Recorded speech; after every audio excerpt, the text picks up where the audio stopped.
Hello, do you like New Japan Pro Wrestling? Are you a Shin Nihon freak? If so, check out the Super J-Cast with Joel and Damon on the Voices of Wrestling podcast network. And even if you fucking hate New Japan Pro Wrestling, listen to the Super J-Cast anyway. Not just for our great show reviews, analysis, and pastrami sandwiches, but there's also usually some dick jokes somewhere in the obligatory opening 30 minutes of absolute nonsense we chat about every single week. That's the Super J-Cast for all the best talk about New Japan Pro Wrestling, crisps, and pornography. Visit voicesofwrestling.com to hear the rest of our great podcasts, as well as show reviews, columns, opinions, and updates across the world of wrestling. Thank you so much for supporting WWE and NXT and me. You're so sweet. You are listening to the Flagship Podcast with your hosts, Joe Lanza. Trouble, that's me. Cherry lips and bad energy. Say it once, say it twice, and I give it to you all night. Rich Craig. Every single time he comes out, he goes, I was there to help you. I was trying to help you. You know? Because again, you have to be a simpleton to enjoy this stuff. Statistically dumb and statistically poor. We should point that out. And we are live on the Flagship Podcast. I am Rich. He is Joe. Joe, what's happening? How are you? Oh, fantastic. So I played the Liv Morgan clip that we played on the WrestleMania Instant Reaction Live, which did not get a copyright strike on Instant Reaction Live. So hopefully it does not get a copyright strike here on the Flagship. But yeah, if you missed it on night one of our WrestleMania Instant Reaction Lives over at FlagshipPatreon.com, we played a brief clip. Actually, I don't even know if it was a brief clip. I think we did the whole song of Liv Morgan's new soon-to-be top 40 hit, I'm imagining, Trouble Trouble. Is that the name? The name is the name of the song Trouble or Trouble Trouble? I don't know. What is the name of the song? I don't know. I don't know. I would assume you of all people would know, since you're, fellow Italian. Just Trouble. Yeah, Trouble. Is that going around in the Italian group chats? What? That Gianna Daddio has a new song? No. Okay, No. it's not going around? Okay. I am not in any Italian group chats. No? No. Was that one big Italian group chat? I mean, all we talk about is soccer because, we all love Italians from New Jersey love soccer so much. I'm never letting that go, by the way. It's the most preposterous thing that's ever been said to us. Yeah, what led to that discussion? Because that was one of those great, people that don't know anything about sports or jumping in to talk about sports thing. I don't remember the context of it, but someone jumped in to tell me that to New Jersey splain Joe Lanza. Yeah, Jersey/Italian splain Joe Lanza. That New Jersey was the cradle of American soccer. That was the term was the cradle of American soccer is New Jersey, and utterly preposterous. Was it that more players come from New Jersey, or is that people in New Jersey care about it?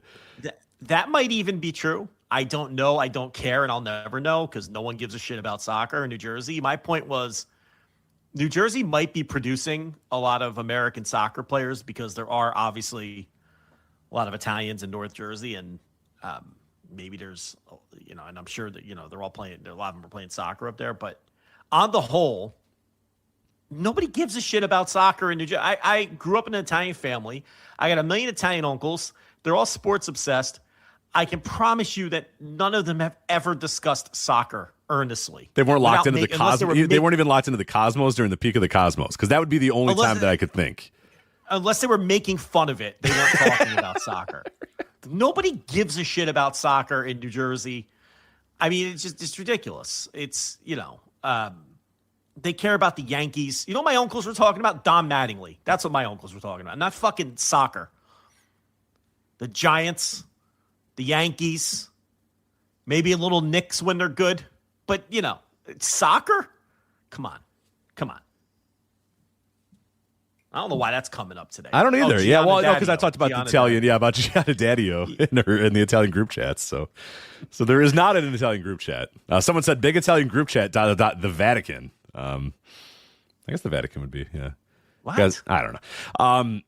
Nobody gives a shit about the Vatican Very nice. I went in New Jersey. I liked it. Yeah, no, it's not big in New Jersey either. No, come on. Is Daddio? She's a New Jerseyan, right? Yeah, we've been over this. She's from the same. She hails from the same town as Dick Vitale. Oh, that's right. Oh, that's right. We talked about this like 2 weeks ago. Okay. Neither of whom are soccer players, by the way. We don't know if Gianna. You don't know if Gianna Daddio. She probably played high school soccer, right? Who cares? It's high school. Dickie V did. She's not playing soccer now. She is not playing soccer now. Dickie V definitely didn't play soccer ever. He did not. He only has one eye. Yeah, that's correct. Did you know that? I did not know that. How long has that been a thing? Since since he was a teen, he only Really? has one eye. It's glass eye, the other eye.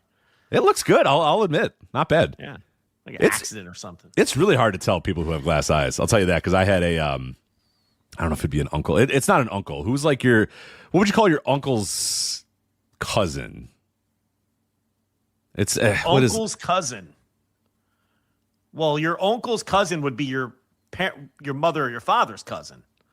No, see, this is like a guy who married into it. Doesn't There's like a family bush at this point. Yeah, I don't know exactly. what Who you're cares? saying. Anyway, so there was some guy I knew, and I knew him for like 12 years, and I had no idea. We were at a wedding one time, and his glass eye came up, and I had no idea. I was like, 10 years old at this time or something like this, I would say. And I'm like, what? You have a glass eye? And he's like, yeah. Because you want to see it? I was like, yeah. Not thinking that I didn't really not want to see it. And this fucker just popped it out of his fucking eye socket.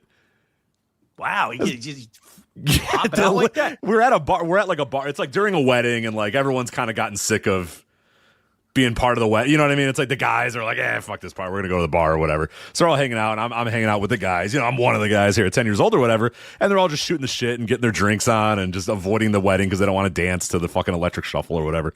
So, yeah, he just pops his fucking glass out and rolls it down the bar to me. And I'm like, oh, God. Like, what am I supposed to do with this? It was horrifying. I was like, and then he's like, yeah, see? And I was like, oh, God, it's put that thing back in. It looked, I much more preferred the illusion. Then I could never look at him the same. I'd see him and my eye went right to the glass eye. I'm looking at, he couldn't tell, obviously, because I'm looking right at his glass eye the entire time I knew him the rest of his life. So I feel like they shouldn't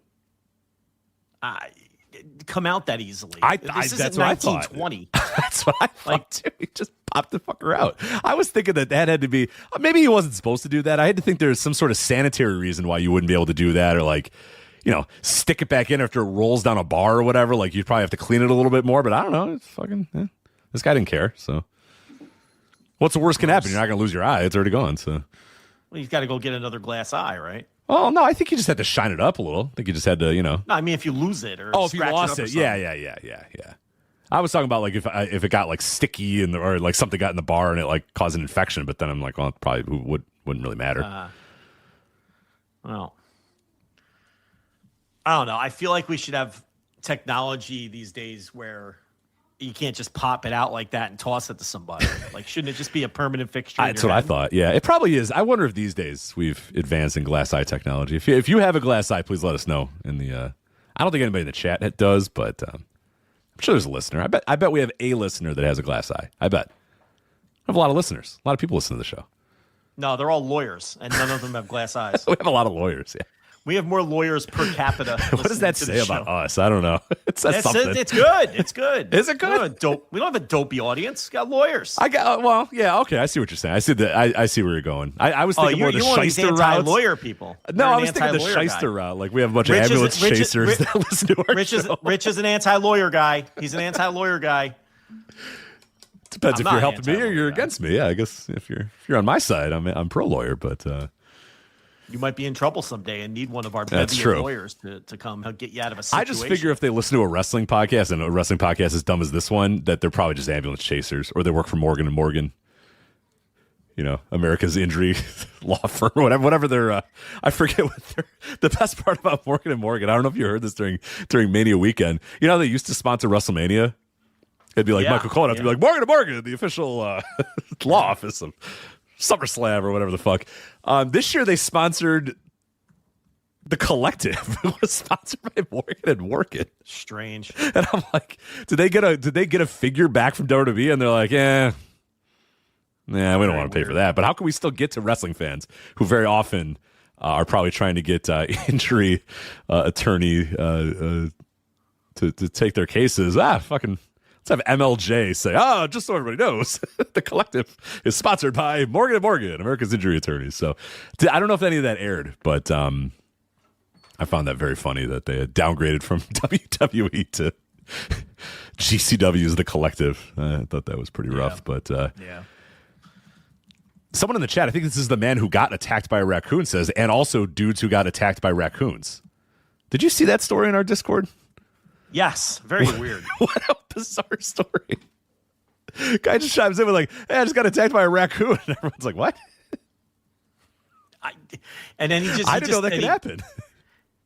He got attacked by a raccoon. It bit him in the leg, and then he had to call an ambulance to come take him away. I wonder if that guy's alive. I think he's in the chat right now. I think he said in dudes who, I think he is telling on himself. He says in dudes who get attacked by raccoons. I think WAS is his username, and the username of this person is WAS. So hopefully he's okay. I hope that guy's not dead. Clearly doesn't have rabies. So. Ugh.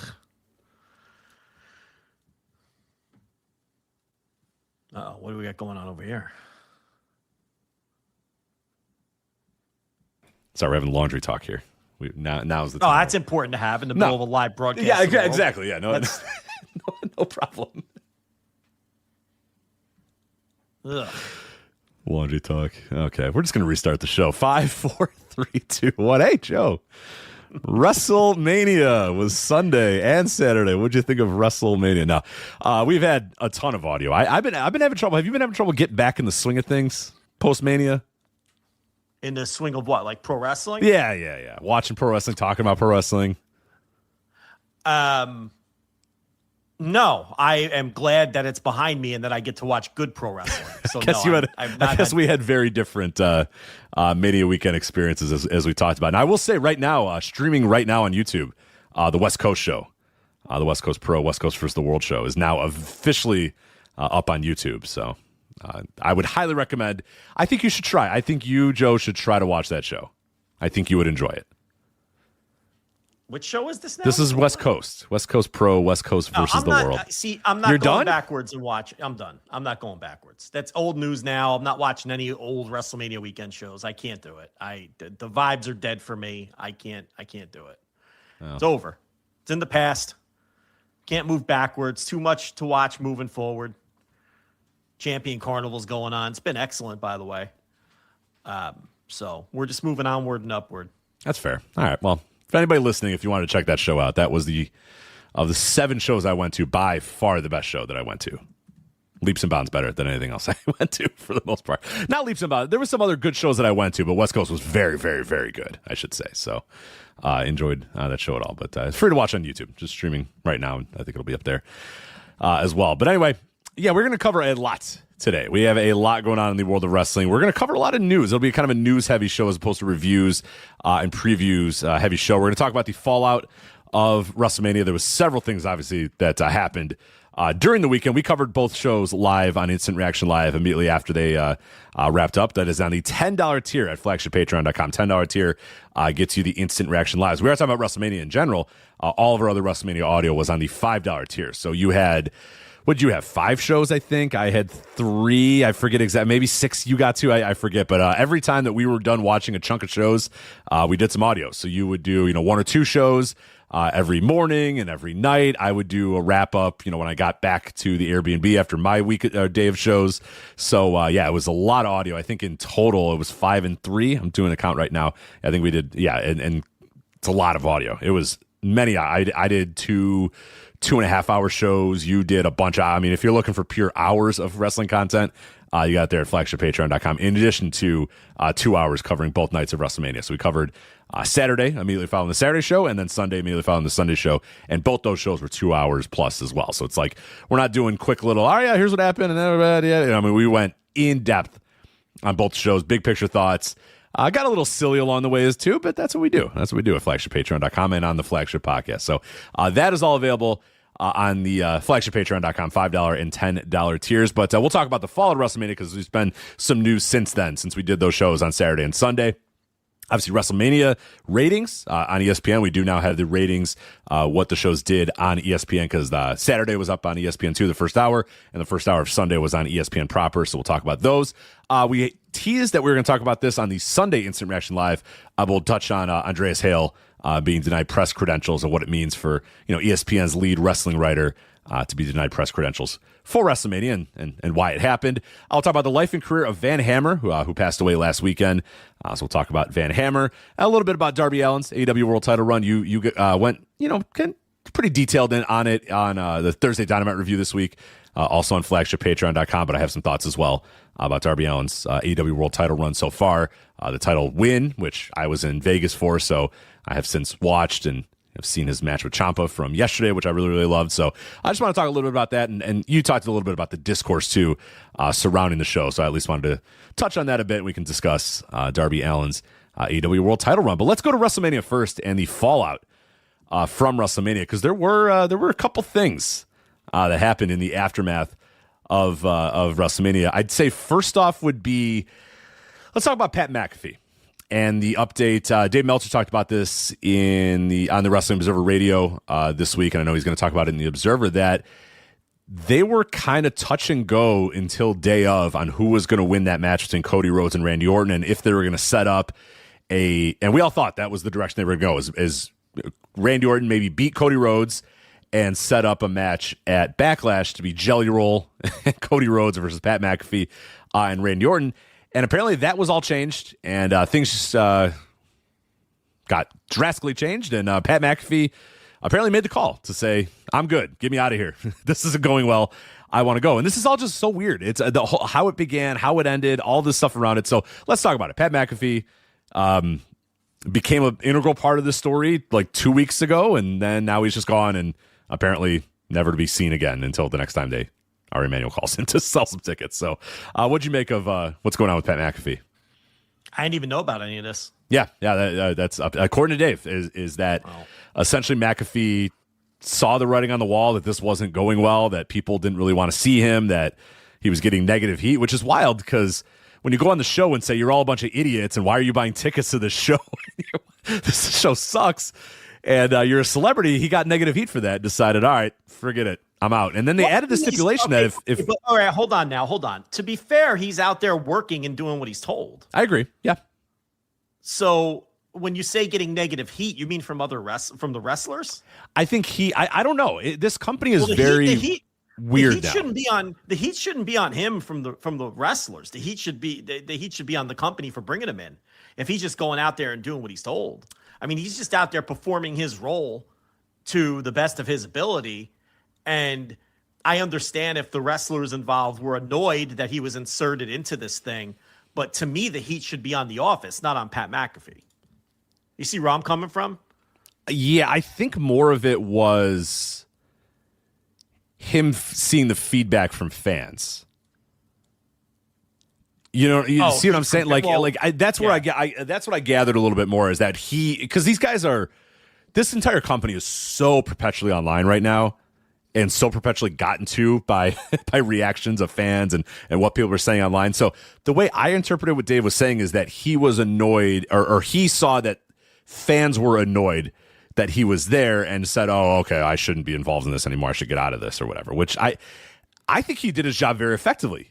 He added some juice to a feud that had no juice whatsoever. We talked about this on Saturday as well. I mean, he did in our preview last week where love him or hate him, and trust me, I'm not going to go out to dinner with Pat McAfee. I don't really like the guy at all. I don't really like his sports radio or show or anything that he does in the sports media at all. But the guy I thought was an effective asshole heel. Like, you hated the guy. You wanted to boo him. You wanted to feel like this guy's a fucking asshole and he's ruining everything. And that's kind of what the vibe was supposed to be. But again, I think that this company is so gotten to and so enamored with the way that fans react or whatever, that even a guy like Pat McAfee, who's doing his job well and is doing a good job at being a heel and making fans annoyed at him, then saying, okay, I got to get out of here. This isn't going well. I don't know. To me, it was perplexing. Okay, well, what else was there for him to do, though, to be fair? Well, like I was going to say, they I think that everybody assumed, and Dave kind of talked about this too, that everybody sort of assumed that we were leading into Backlash, which was going to be Jelly Roll and Cody versus Pat and Randy, and now that appears to be off. Jelly Roll, splashes him through the table, and he's out, and now Pat McAfee is out as well.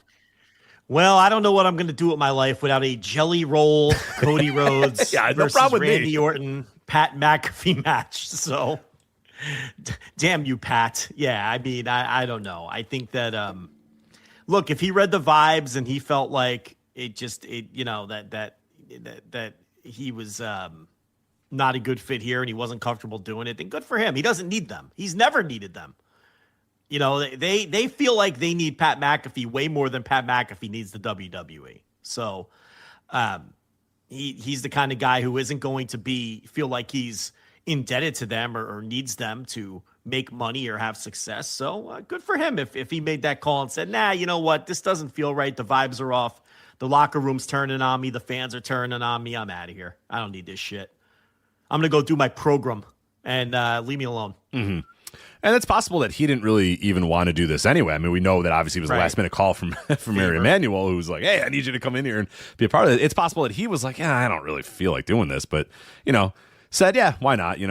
I'll be I could do this character. I can pull it off pretty well. I thought he performed well, just like you said. I thought he performed great. Like, from that standpoint, he performed, he was excellent. Look, setting aside whether you thought the storyline was any good, it wasn't. It was awful. It was bad before him and it was bad after him, but right. But setting that aside, his performance was excellent. As good as it could have been under the circumstances. So, I don't know. I think if that's the match that's now off the table, I think he spared everybody a fucking clown show of a match. So I think most fans are going to be happy with that decision. Sure. Yeah, and it feels like maybe he saved his company from itself of saying, like, look, you guys don't need me and Jelly Roll to be in a tag match. Like, let's just, come on, just do Cody and Randy again. Just focus on the wrestlers type of thing. I don't know. Yeah, we'll probably get more details about this in the coming weeks and months or whatever. I mean, I know his wife tweeted out, like, oh, he's finally done with wrestling, or it's his first day without WWE or whatever, and Pat's, like, oh, I'm finally without WWE. But we all know that once, Do you truly believe this is the last time we will ever see Pat McAfee ever on a wrestling broadcast? I don't. No, not a chance. It's a zero chance. He'll be back at some point. Yeah. Yeah. So we both agree on that. Jelly Roll, I don't know or care, to be honest, about Jelly Roll. He just kind of comes sometimes. You see him and you're like, all right, there's Jelly Roll, whatever. He'll probably be at a show again. They'll show him in the crowd as one of the dignitaries, and we'll move on with our lives. But it's strange. It's just the whole, everything surrounding Pat, building up to Mania and then after Mania was all very strange. And it explains how weird everything was on Saturday, where nobody could quite understand why Randy RKO'd Pat. Because we talked about that when we were doing Instant Reaction Live. It didn't make any sense. It made no sense at all. It's like he didn't, I guess the idea is that he didn't fast count him, so he was upset at him, so he RKO'd him, but that didn't make much sense. But I guess if they were just saying, look, we got to wrap this thing up, you have no allegiance to Pat McAfee anymore, just hit him with the fucking RKO, send his ass packing, and we'll move on. I guess that sort of makes sense, but I get the fact that it doesn't make sense makes sense. Does that make sense? That it didn't make sense, but it didn't make sense for sensible purposes? Well, no, I don't know. It still doesn't make sense if they were going to team together. Well, I'm saying, though, they weren't going to team together. At that point, they made the decision not to team together anymore. So that's why he RKO'd him. Do you see? Because the decision was made before then. Correct. Right, I think the idea was Randy's going to win, and then we're going to build that match at Backlash. Then, I don't know, it's SummerSlam or some shit. Cody will get his rematch against Randy, beat him and win the title back. But then they just decided, fuck it. All right, just move. Cody wins. And just RKO Pat, and we'll send him packing. I think that is ultimately what the idea was, but I don't know. A mess. A fucking mess. Yeah. Cody, speaking of messes, Cody's eye. Cody's eye is a fucking mess. You see that thing? Yeah. Fuck. Randy, it's a work, brother. Yeah, I mean. Where are the safety? Where are the safety police on this? Too busy worrying about Darby Allin every week. What about fucking Randy Orton kicking Cody in the eyeball? Wale or DJ Scat Cat. Who was the guy who smacked him in the ear and broke his eardrum? Travis Scott. Wale would never do that. Come on, man.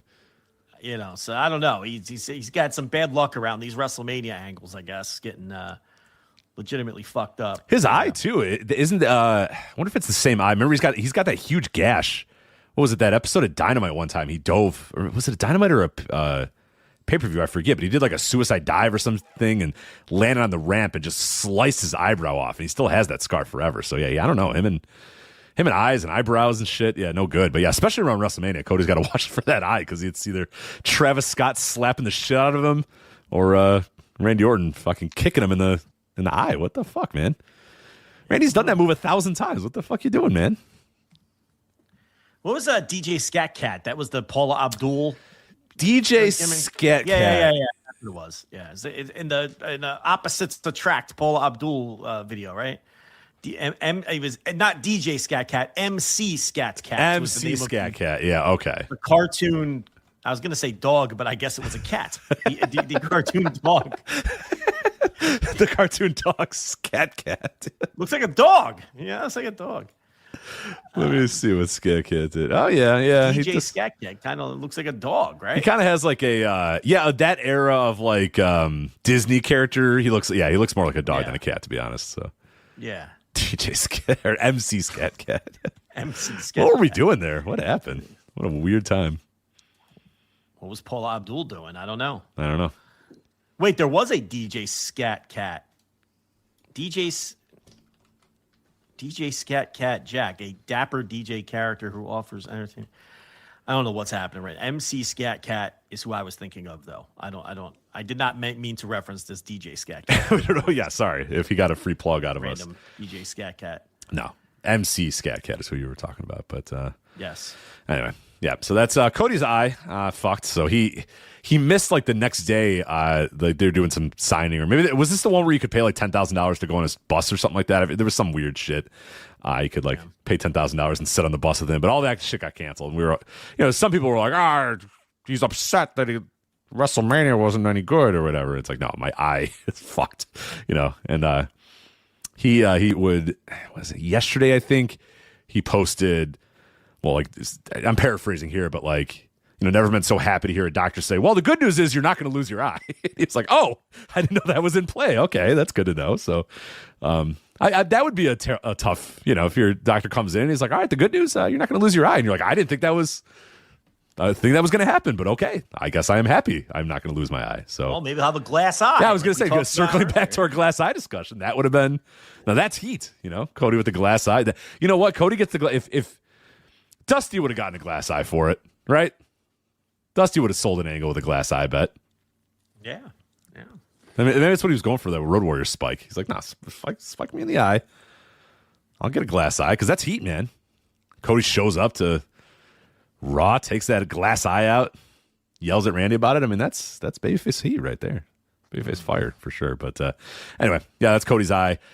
Brock Lesnar. We talked about this on the Sunday show about his retirement and whether it was real. We said at night of that it felt like the Brock Lesnar character had turned off and the human was there. Do you have any change in thoughts on where you're at a couple days removed from Brock Lesnar's retirement? Now there's chatter that it might not be real. So look, it's wrestling and retirements. Even when they intend them, and I don't know what his intention was, just felt very real to me.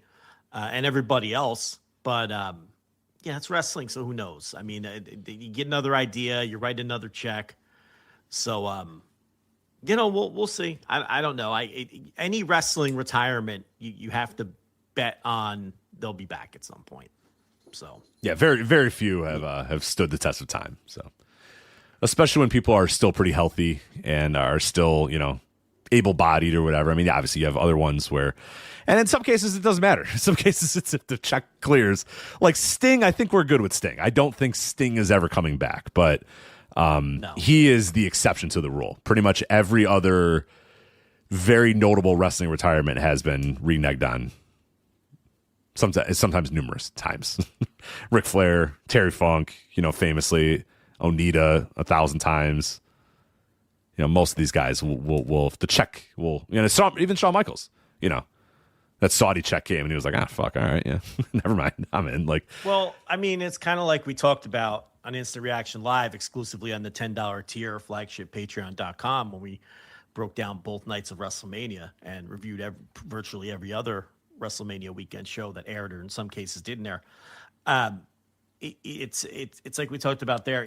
If this is a promotion where the arrow is pointing slightly downward, and they can't have that because they're a publicly traded company and all that, it's going to be tempting for them to make a phone call to Brock and try to set up another big match with him. You know, I mean, so and it's going to be tempting for him if the payday is big enough to then come back and do it, because it's not like he wrestles 45-minute, Tokyo Dome main events that are arduous and take a toll on his body. He's in and out in 5 minutes. He wrestles short, explosive exhibitions where he doesn't bump much, and he does most of the ass kicking, and he's in and he's out. And it's quick, easy work for a lot of money. So from that standpoint, even if he feels like, even if he would tell you privately today, I'm done, I'm never wrestling again, he might actually believe that. But I think the odds are again, strong. Like, well, you said, will Pat McAfee ever be? Of course he will. Of course Pat McAfee will be involved in wrestling again. I think that the odds that Brock Lesnar will wrestle again are very, very high. Yeah. We're already hearing chatter now, 2 days later. Exactly. So, yeah, it didn't last very long. I would say the other thing too with Lesnar that and it's a point that you brought up is this is a publicly traded company. It is a company that obviously profit is all that matters, and shareholder value is all that matters, and maximizing return on investment is all that matters. And we now know that Brock is somebody that they know can move that needle a little bit. And their content partners, ESPN in particular, understands that Brock is a big name and a name that they, break in case of emergency is Brock Lesnar is going to be one of those guys. Like of the talents that their content partners can say, hey, well, what about that guy? Or hey, bring this guy back or whatever. That Brock's going to be on the top of that list, I think, for quite a while. Like, I don't know that they've created a ton of stars outside of Brock Lesnar that an ESPN executive would remember. And obviously with Brock Lesnar being, so involved with, combat sports, doing stuff with USC in addition to WWE, he's going to be a name that's going to be on top of the mind of everybody in TKO for a very long time as well. He is going to be, and we talk about this all the time. It's very obvious that TKO sees outside celebrities as stars. They see Little Yachty as a star. They see Jelly Roll as a star. They see Pat McAfee as a star. Do they see Cody Rhodes as a star? Do they see Randy Orton as a star? Do they see these guys as like true stars, or do they think that guys from the outside world, celebrities, are stars? And I would say Brock probably supersedes that. I'd say if you ask any of those guys, is Brock Lesnar a star? They would say undeniably yes, right? And they're not wrong either. He is. Brock Lesnar is a tangible star. We saw it with the WrestlePalooza launch. That was a big thing that ESPN wanted for that WrestlePalooza launch was Brock Lesnar. And we know that TKO will many times overgo to that Brock Lesnar thing. So, yeah, I think, and we talked about that on Sunday too, that whether this is a short-term thing to get a Gunther match going for SummerSlam, or it's okay, I'm retired, but, if the offer's right, you guys can call me again. I don't know exactly what it is, but I would tend to think that we have not seen the last match ever of Brock Lesnar. That a check will be cut at some point, whether that's for SummerSlam or a year down the line or 2 years down the line or whatever. I don't think we've seen the last of Brock Lesnar. If it's a storyline, his performance was unbelievably great. I'll say that. Yeah. Because he really put that over, like he got that over as like it was something authentic and real.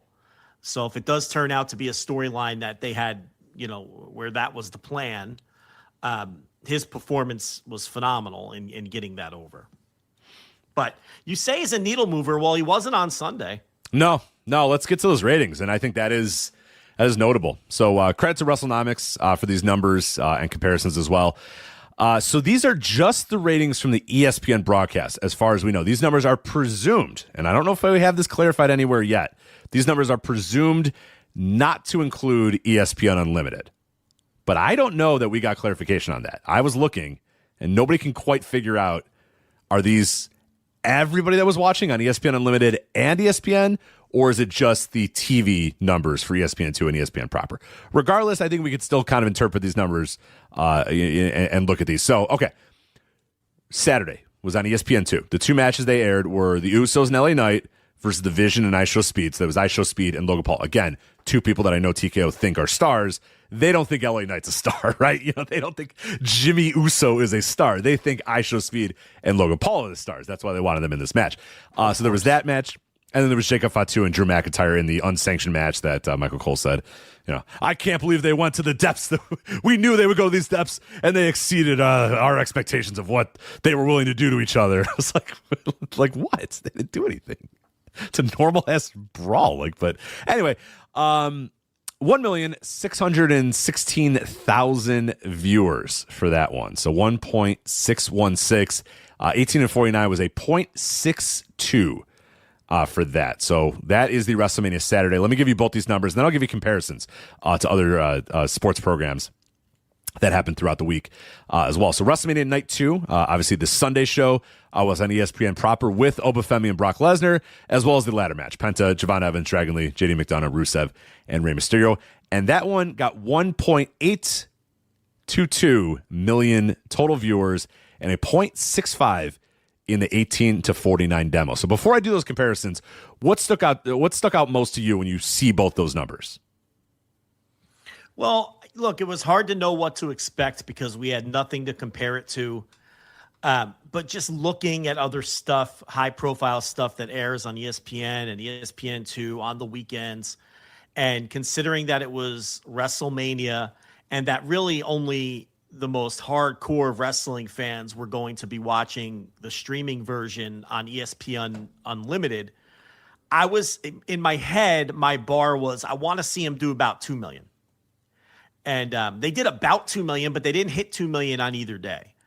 And I think the more telling number for me would be Sunday with the Brock Lesnar Obafemi match, again, with Brock wanting to make a new star in Obafemi. I think that Sunday, I don't know how you can slice that and consider anything but disappointing. I mean, if they turn around and tell us that between that broadcast and ESPN Unlimited, 5 million people were watching, all right, maybe that's another story, but I highly doubt that's the case.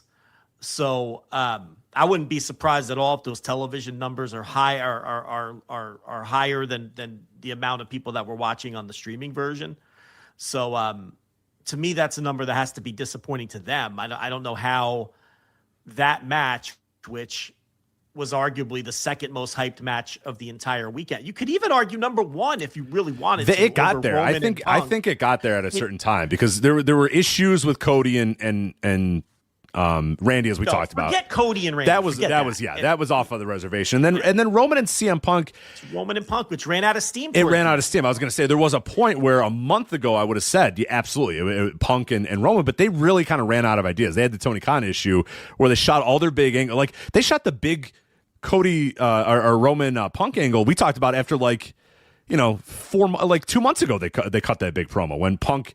After the Rumble was like, all right, it's you and me, Roman, or whatever. Or Roman said it, and it was like, well, hold on a minute. Like, CM Punk's got to defend this title against, who do you have to defend it against? Finn Balor. And it's like, oh my God, what a perfunctory title defense this Finn Balor thing is, because they've already shot the big angle. And then those guys just kind of did the same angle over and over and over again and just had the same promo battle over and over and over again. So I thought that one lost a lot of steam where, I thought Oba and Brock Lesnar, they did a great job of building that one up. And then once it was announced that was going to be on ESPN, I think they really promoted that one as, okay, this is like a match that you're not going to want to miss. And there's these two bulls, and they just can't, anytime they're in the ring, they're just ripping at each other or whatever. And I think there was just this idea that, hey, it's Brock, and he's going to be on ESPN, and there's this young guy that, maybe you've never seen before, but, he's going to beat Brock Lesnar and, ascend to the top of the country. Like there was a lot of intrigue. So I would say, if you wanted to say that was the best built and most anticipated match of the weekend, I wouldn't argue with you. I really wouldn't. Yeah. So, I mean, I would, again, it's hard. We don't have comparison points really, but I would tend to think that it's got to be a little disappointing. The other huge tip off here, and this is always the huge tip off, Not a peep out of ESPN PR. I'm scrolling their Twitter account right now just to double check and make sure that nothing is updated. But that is always the biggest tell, is that these guys on the 22nd touted the NBA playoffs. The Houston Rockets versus the Los Angeles Lakers averaged 5.2 million, most viewed 2026 NBA playoffs opening weekend matchup. They did a NCAA softball is on the rise, April 22nd as well. This past Sunday's Texas softball, Georgia softball game averaged 725,000 viewers, making it the most watched regular season softball game since 2015. I mean, listen, they're touting softball. Yeah. No one gives a fuck about softball. As you can see, 700,000 people. Right. Okay,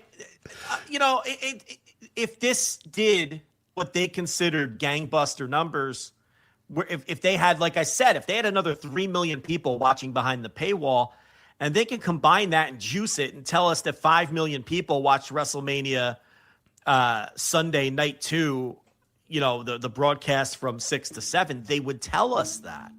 If they're going to tout softball games that did 700,000 viewers. And what Rich is reading is from WWE PR. ESPN PR. ESPN PR. Not at ESPN, like their main line. No, a Twitter feed solely devoted to pumping out PR. Right. This is what they do, okay?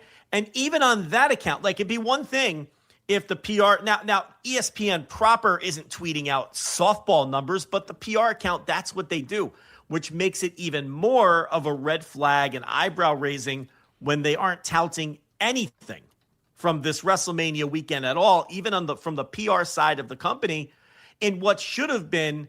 I know they've had events on ESPN already, but this is the first WrestleMania on ESPN, and they put 2 hours of this shit across the weekend on their channels, including ESPN proper, on the second night. Okay. And Brock Lesnar on ESPN OG barely topped what, the 2 matches did the day before on ESPN 2. And there was nothing from PR to tout how well it did, and listen, I think, and I don't quote me on this, but I think when ESPN talks about their numbers for these other things that you just mentioned and what we're going to talk about, they are the combined numbers, both on the streaming component and on the old school television. I'm pretty sure they combine them. So again, we don't really have clarity as to, and I know for Nielsen purposes, I believe that they combine them now. So we don't really have clarity on what this 1.6 million Saturday and this 1.8 million Sunday. We don't know if those are combined. That's really nothing. I mean, that's barely more than SmackDown was doing not that long ago. Yeah. If that's truly the total viewership, 1.6 million on Saturday and 1.8 million on Sunday. But we always talk about this. You just look at the Netflix numbers on Raw. This idea that it's just this massive global brand. I mean, I think they brainwashed all of us to some extent and kind of had us all fooled in terms of what their real legitimate popularity is in sort of the culture. It's not nearly as much as they want you to believe, but that's their job. They're promoters, and they've been telling us for years and years this is this massive global brand. But then when it comes down to it, it's just the same relatively small group of hardcore people that are watching all of this shit. So it wouldn't surprise me at all if these numbers, these reported numbers, is the total number. It wouldn't surprise me. Not at all. And I'd say the other thing that, because I had the same thought as you, that Saturday number, I went, it's Saturday, it's ESPN2 or whatever. The Sunday number was shocking to me. The fact that they only got, and whether this is cable or the combined numbers, whatever, does not matter. The fact that they only added, 200,000 people and were, under 2 million people for Brock Lesnar versus Obafemi and a ladder match on ESPN proper on Sunday night, there's no way to spin that. There is no way to say that that's a good number whatsoever. And there's no way that because let's do some comparisons to how other sports did on ESPN. Now, again, are these all combined or separate of ESPN? I don't know. You're going to have to ask ESPN, and they're very weird about the streaming numbers. Is what we have to get this shit figured out. At some point, we're going to have to get this shit figured out, and everybody knows this, and Nielsen knows it, and they don't know how to actually solve it, though. But regardless, here is how other sports did for comparisons over the last week. So the WNBA draft was on 7 p.m. on Monday. That had 1.497 million overall viewers and a 0.38 in the 18 to 49. So WrestleMania comfortably beat that in the demo and did, I don't know, what, 200,000 more, 400,000 more for Sunday than the WNBA draft. I mean, okay. I would assume that's it would be not impressive. That's not impressive. No, that's kind of what I wanted to, not the to fucking WNBA draft. Yes, I mean, on a Monday night. Yeah, that and the other thing too, if people, I don't know how many people are listening to this that watched ESPN or were consuming ESPN at any point in the last week, they went fucking haywire with WWE stuff. And as well they should. They paid the fucking so much money for it. Of course they're going to do that. Yeah, it's just. And by the way, let me jump in. Nielsen does include streaming numbers for ESPN and its ratings. The new Big Data Plus panel, as I thought, so I remembered correctly. So this is what I'm telling you. I think these are the numbers, Rich. They might be. I don't know. Why would you? Well, why would they parse out the streaming component strictly for this and not for all of their other games? It doesn't make any sense. This is a Nielsen number these are Nielsen numbers we're reporting on Saturday and Sunday. The Nielsen numbers include the streaming component. So the Nielsen, so for comparison, here's a ESPN PR tweet from 4 hours ago, and it says the source is Nielsen Big Data Plus panel. Big Data Plus panel. Okay. That includes streaming. Okay, so here's what it says. Quote, fans are locked into the 2026 Stanley Cup playoff action. Earlier this week, ESPN aired two of the most viewed first-round Game 2s ever on cable. Flyers-Penguins, 1.6 million viewers, up 148% year-over-year, and Bruins-Sabres, 1.2 million viewers, up 83% year-over-year. So that you're saying that those numbers, in your interpretation of the way that ESPN says that they're combining, that's combined ESPN Unlimited and ESPN cable numbers. What I'm telling you is, according to every source that I've been able to look up in the last 5 minutes, is that Nielsen includes streaming numbers for ESPN in its ratings. Ever since Big Data Plus panel. Mm-hmm. Now, do we know if these ratings came from Big Data Plus panel, or was this because I know this is like a Front Office Sports was the first to have this, but we know they're in a partnership with WWE, so that I would like to figure out. Did Front Office Sports get it from Nielsen? Did they say the source was Nielsen? They didn't. Let me see what they said the source was real quick here. Now, you can kind of take them, unfortunately, with a grain of salt because they're actually literally in business. Well, here's the thing. They're going to report, if they're reporting WWE-friendly numbers, this is the biggest number they have to report. Right. Which supports my point that this probably includes both. Because why would Front Office Sports, if they're being fed a number by WWE is not going to feed them a lower number than they're going to feed them the highest number possible. Of course. Yeah, the fact that this is the number that's out there, like to your point earlier, and it's coming from a business partner of the company, right? And we're hearing nothing from ESPN PR on this, and we're hearing the business partner of the company is the one that's sending this thing out. Yeah, and that's kind of where I'm at as well, and that's why I suspect it's everything. Yeah, and that's why I want to kind of walk through this because there's this idea and if it's everything, then there's far less people who actually watch the paywalled portion of WrestleMania, obviously, because you're going to have people who watch the silly hour and go, wrestling, that was fun, see you next year, and don't think about it again, and they're part of that 1.6 and 1.8 million. That didn't rush to, pay for ESPN Unlimited. Or even if they have ESPN Unlimited, didn't bother to go watch it. So there's that's going to be a portion of those numbers right there. And I understand the argument that if you are a wrestling fan and you have ESPN Unlimited, that you were probably watching the streaming version as opposed to the TV version. I know I was, and that makes sense. But again, I have a feeling that that's included in these numbers because I don't see why just in this specific case they wouldn't when they include it with all of their other numbers.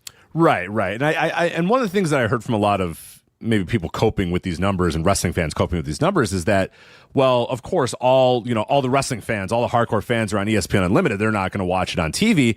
But then when I run down these other numbers for these other sports, keep in mind that these other sports are available on ESPN Unlimited as well. Why? That's right. Why would you assume that NHL fans don't watch it on ESPN Unlimited and only watch it on cable? I mean, if you're an NHL fan, ESPN Unlimited is a great deal. Around the regular season, I'm pretty sure like all the games are available on ESPN. Yeah. Like MLB is another great example too, where now because MLB TV is integrated with ESPN Unlimited, if you're an MLB fan, you're probably, when given the opportunity, you might watch on cable, but you might just watch on ESPN Unlimited as well. So there's this idea that it's only that, there's, millions and millions and millions of wrestling fans that are watching on ESPN Unlimited. But, for these other, because when I compare these other sports, and this is WrestleNomics, brought up a bunch of these, and I'm glad they did, because they're right in the same territory. They're right in the same area.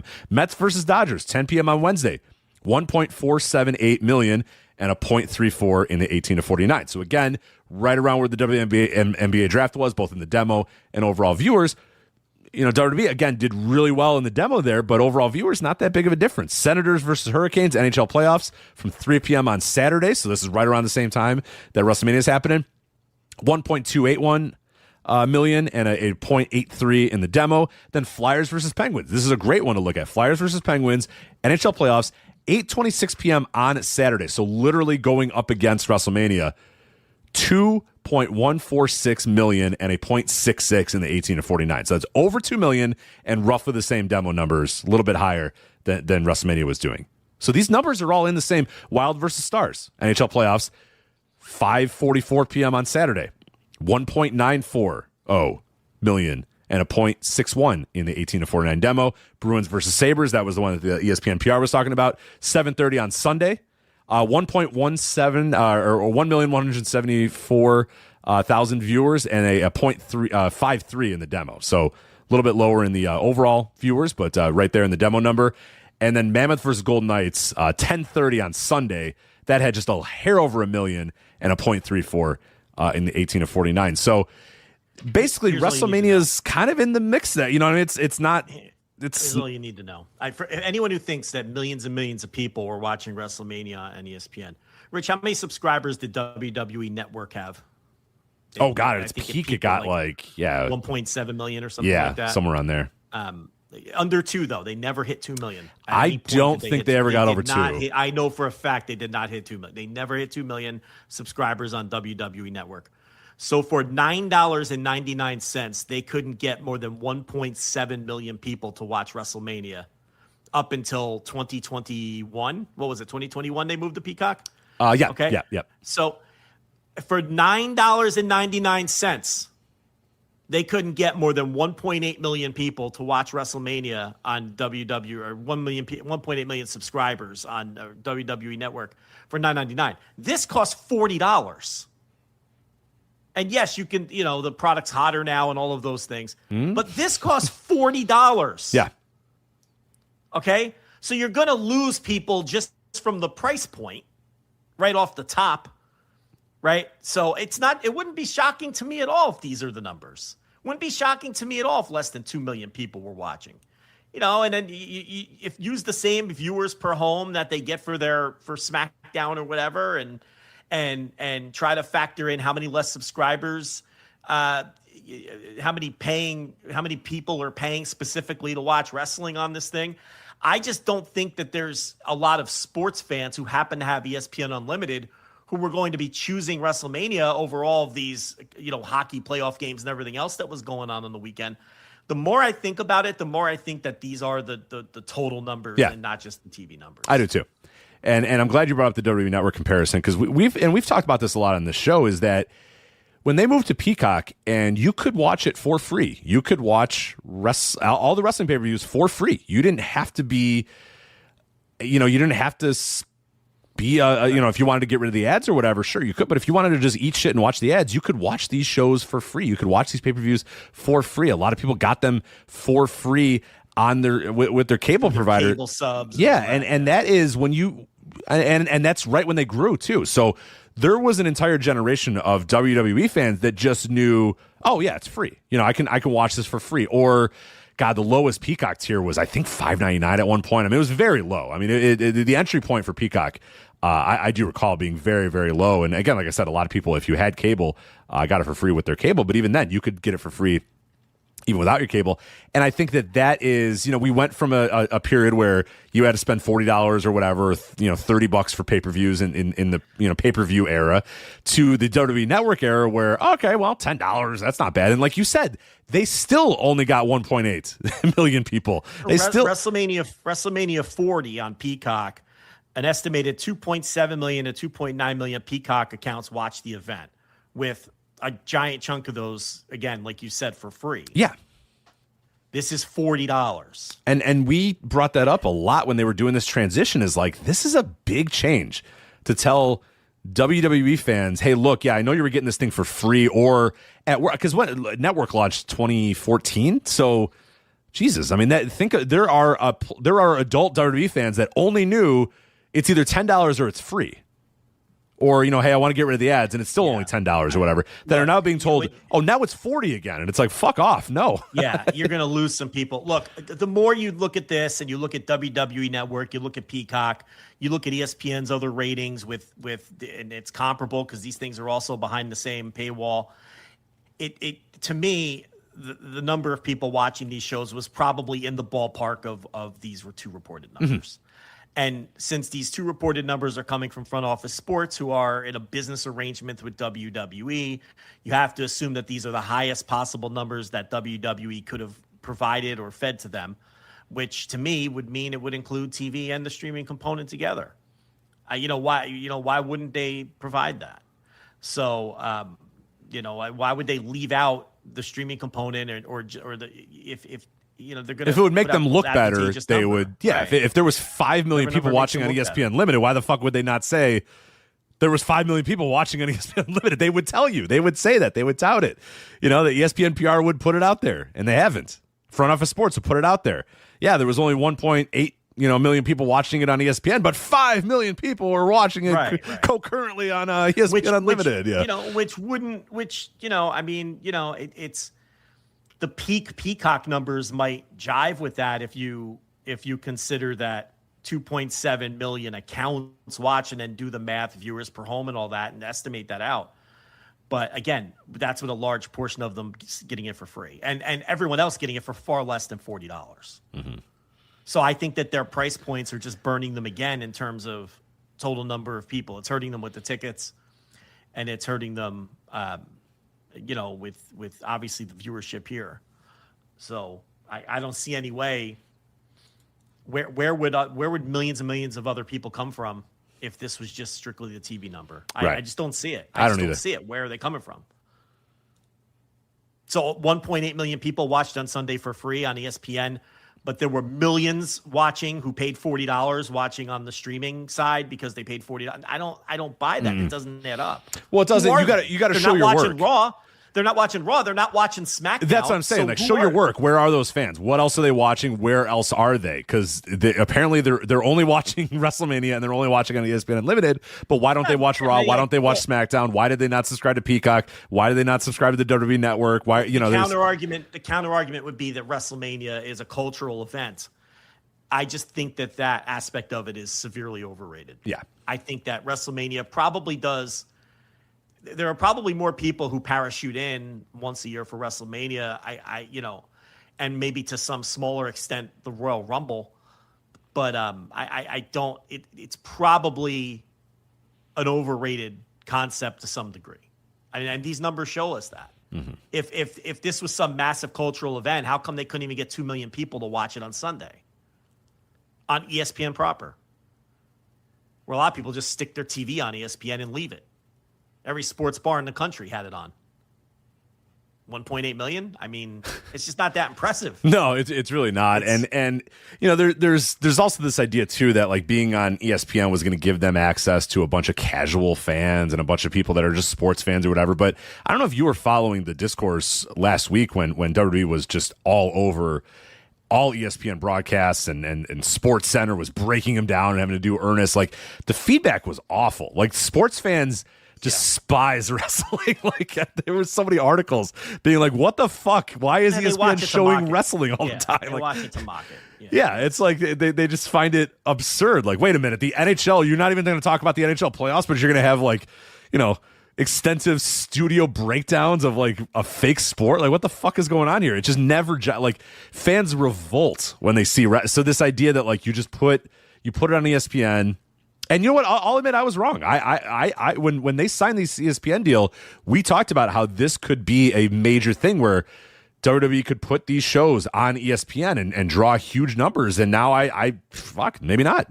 No, they can't. Should have been on paper. I mean, it all makes a lot of sense. The other problem is Saturday was so bad that it got nothing but negative headlines, which couldn't have helped Sunday. No.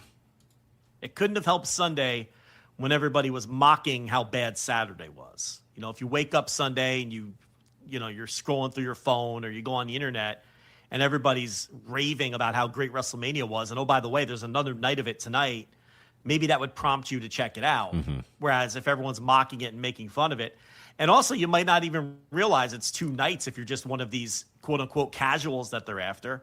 Why would you think it's 2 nights, right? So you see all this talk of Saturday WrestleMania and you think, all right, well, it must be over. I must have missed it. So that can't help either, especially, since the reviews were awful. And the product's just not that hot right now. I mean, it's not. We know it. We know we're living it, day by day or whatever, but it's not, it's not water cooler talk right now. I know it from, my job even. Like there was, 5 or 6 guys that were watching Raw every single week.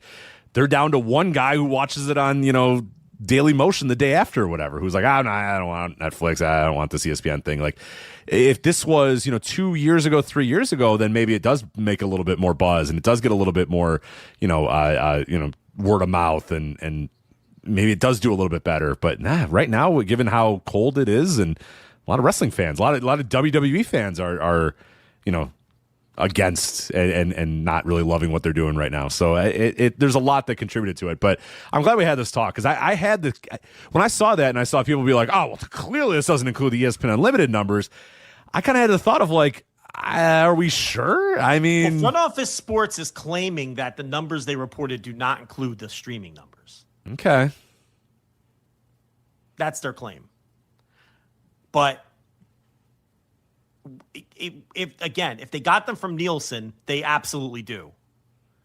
If they got them from WWE, why would WWE give them the lower, less impressive number? See, that's my argument here. That's what doesn't add up to me.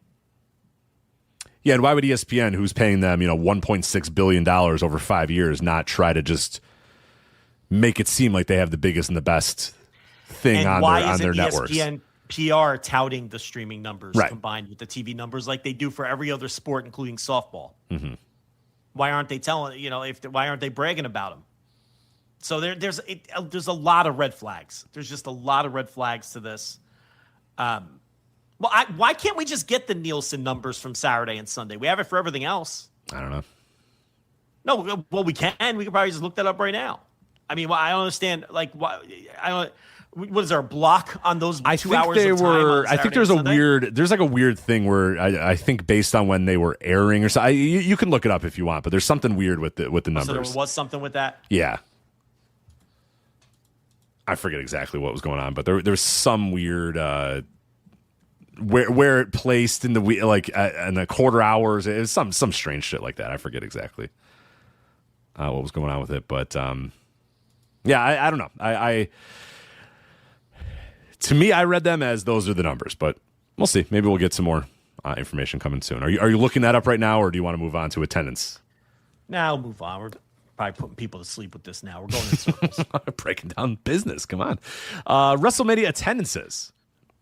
So this is an interesting thought. Again, WrestleNomics used WrestleTix data to check this out as well to kind of look at the way that I'll just read exactly what this is. So again, this is from WrestleNomics.com. I think the best way to do it is just read it verbatim. Quote, WWE's announced attendances were down to a similar degree as WrestleTix estimates of tickets distributed this year versus last year. On a percentage basis, it appears the company was fairly honest about the difference. WrestleTix estimates of the ticket maps suggest attendance in the same stadium in Las Vegas, Allegiant Stadium, were down between 15 and 17%.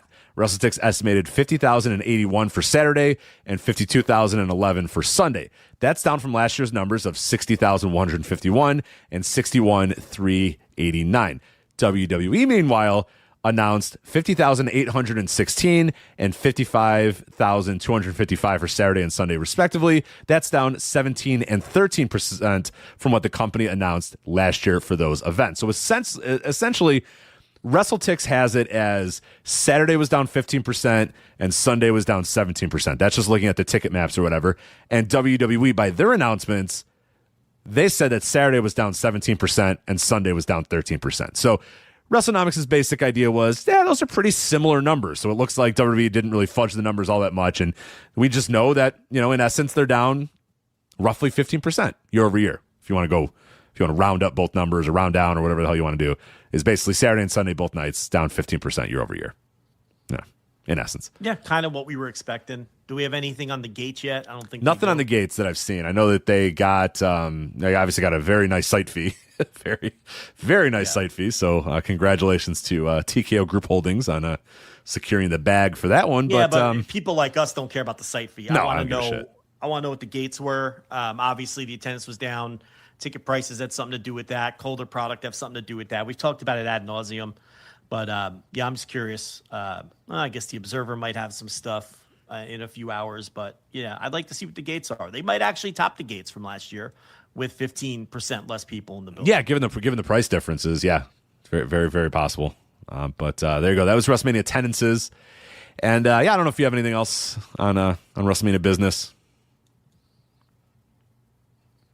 On the business side? No. Yeah. Okay.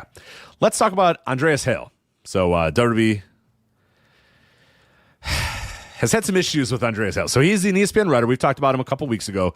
ESPN writer who gained notoriety for grading WrestlePalooza C. Oh my God. And got a tidal wave of shit from all the weirdos about giving WrestlePalooza a C, which was a bad show.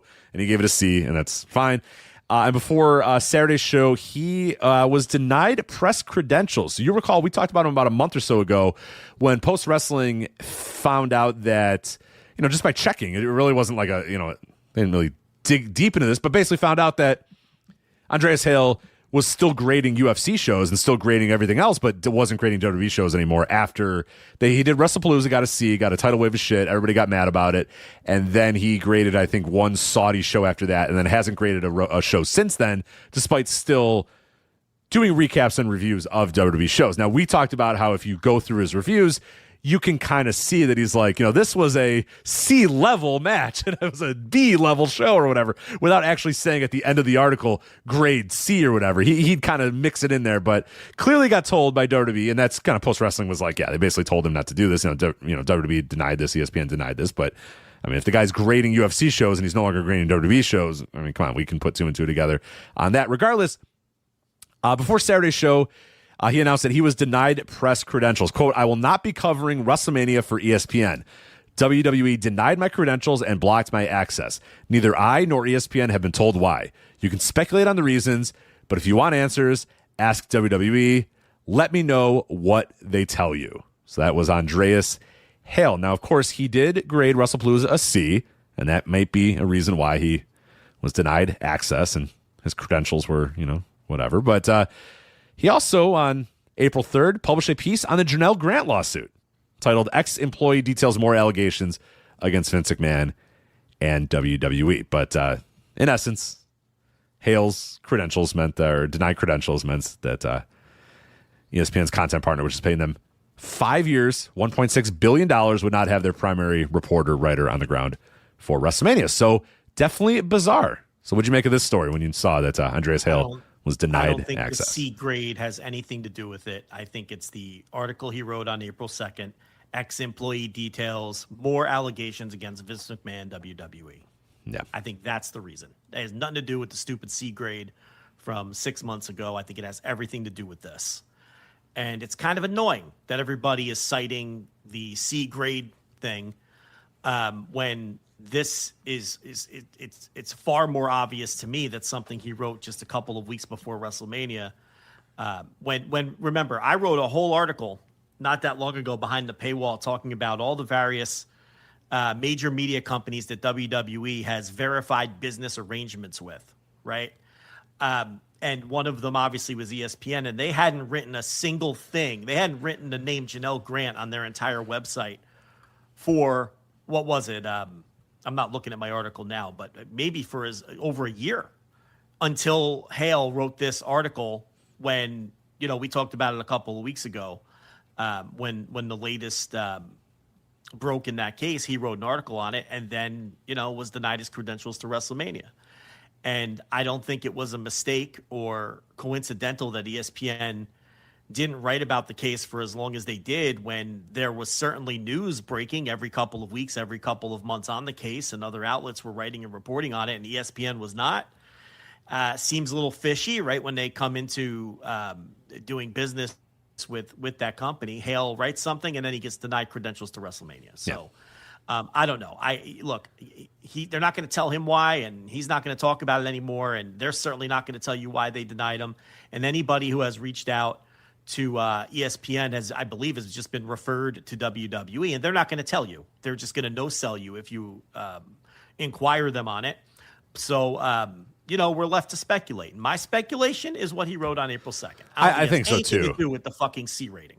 Yeah, I'm with you. And I think, Dave sort of alluded to this too, Dave Meltzer on Observer Radio this morning. He basically said that, like, it's not the reason people think it is or whatever. And I think he's alluding to the fact that, like, everybody is harping in on, this is the guy that gave him the C grade or whatever. And it's like, I don't think that's it. Like, their punishment for that was you can't grade our shows anymore. This is a little, this is a step further than that. And yeah, I agree. I think if the C grade bothered them that much, there would have been more done about this guy until that. But I think you can't put two and two together here. Come on. I think we know what's happening here.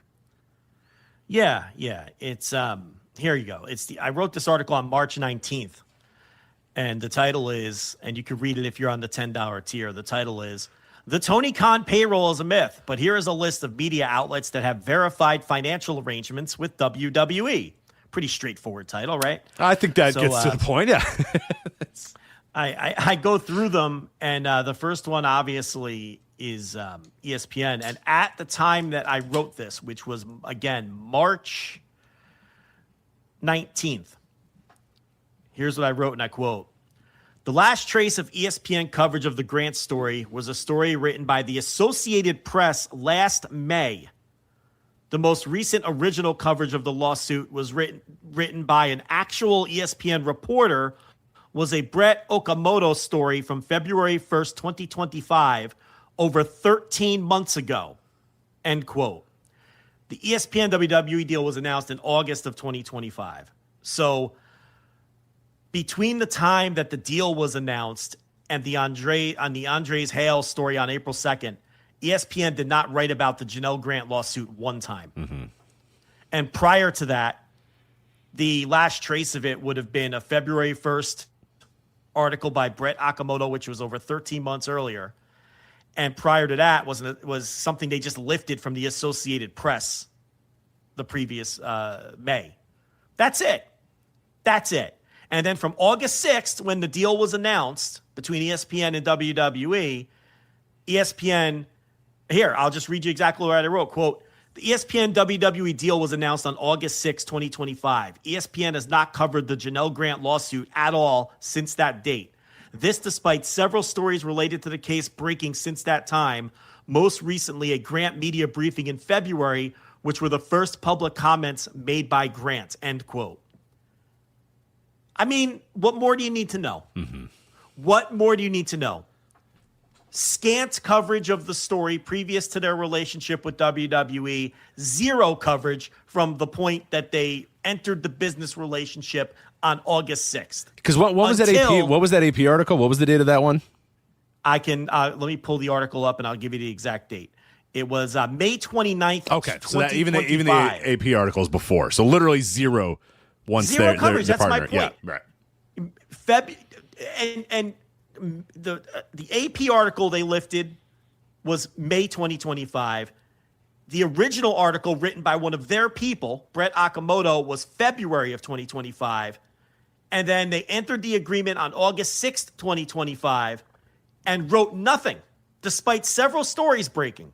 Go check Post Wrestling and see how many times they discussed Janelle Grant from August 6, 2025 right, until April ESPN. 2026. Yeah. Go see. I mean, I'm not making it up. There was, including the media briefing in February. Nothing in February on the worldwide leader. I wonder why that is. And then in April 2nd, he writes the story, ex-employee details more allegations against Vince McMahon, WWE, okay? And which is about, Grant. And then his press credentials are denied 2 weeks later. And look, if they're not going to tell us why, then we're going to put clues together and reasonably assume.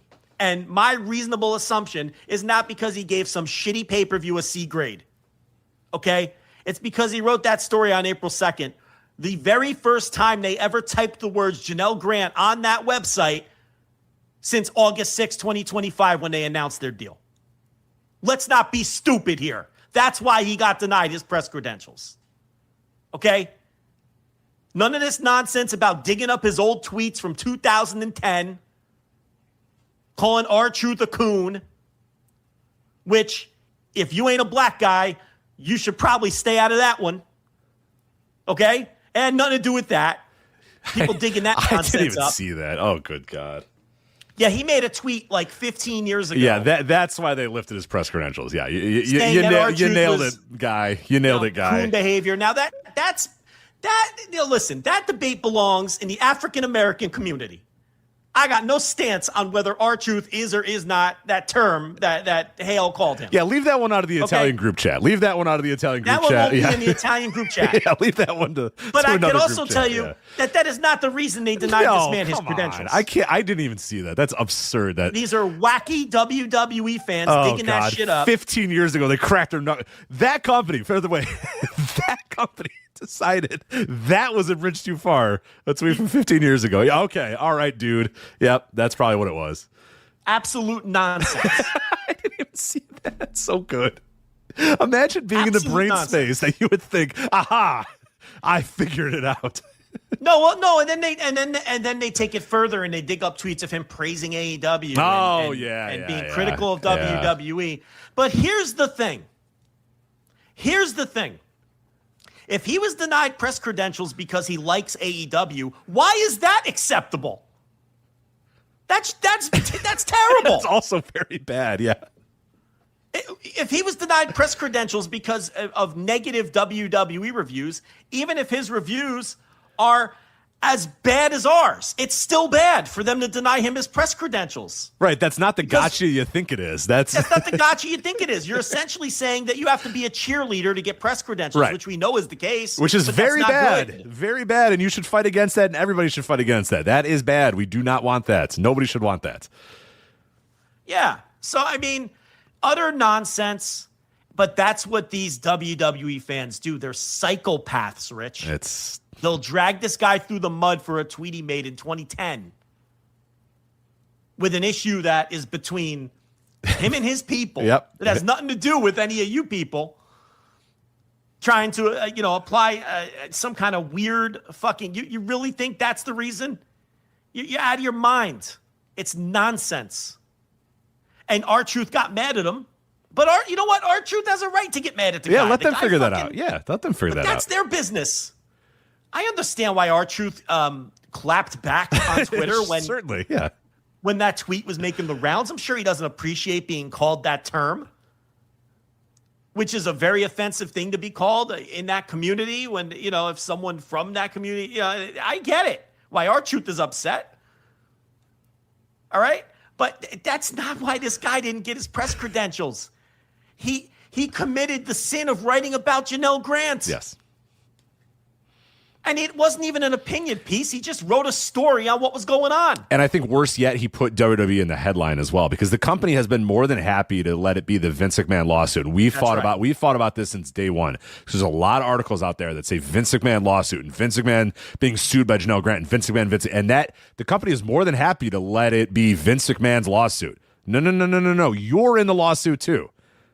WWE is also being sued here. And they are, again, like I said, more than happy to skate by with, the Vince McMahon lawsuit, the Vince McMahon lawsuit, the Vince McMahon lawsuit. No. You are in this lawsuit too. Your company is in this lawsuit. And many of your employees that are still in the company are in that lawsuit as well. So do not run from that. So don't think that wasn't a part of it too. If he just said, ex-employee accusations against Vince McMahon, that might have won a little different than ex-employee Vince McMahon, WWE. The comma WWE part probably bother them even more than the article itself. Of course, yeah, I no doubt. But but look, we saw signs that those media credentials were a bunch of horse shit going back, over a year. Yeah, they didn't let John Pollock in. They didn't let Mike Johnson in a year ago. Or was it 2 years ago now? Was that Philly? When were they in Philly Philly? one was 3. Yeah, XL, I think. WrestleMania XL. 40. So yeah, 40. So 2 years ago. This was 42, right? This is 42. year? Yeah, this year was 42.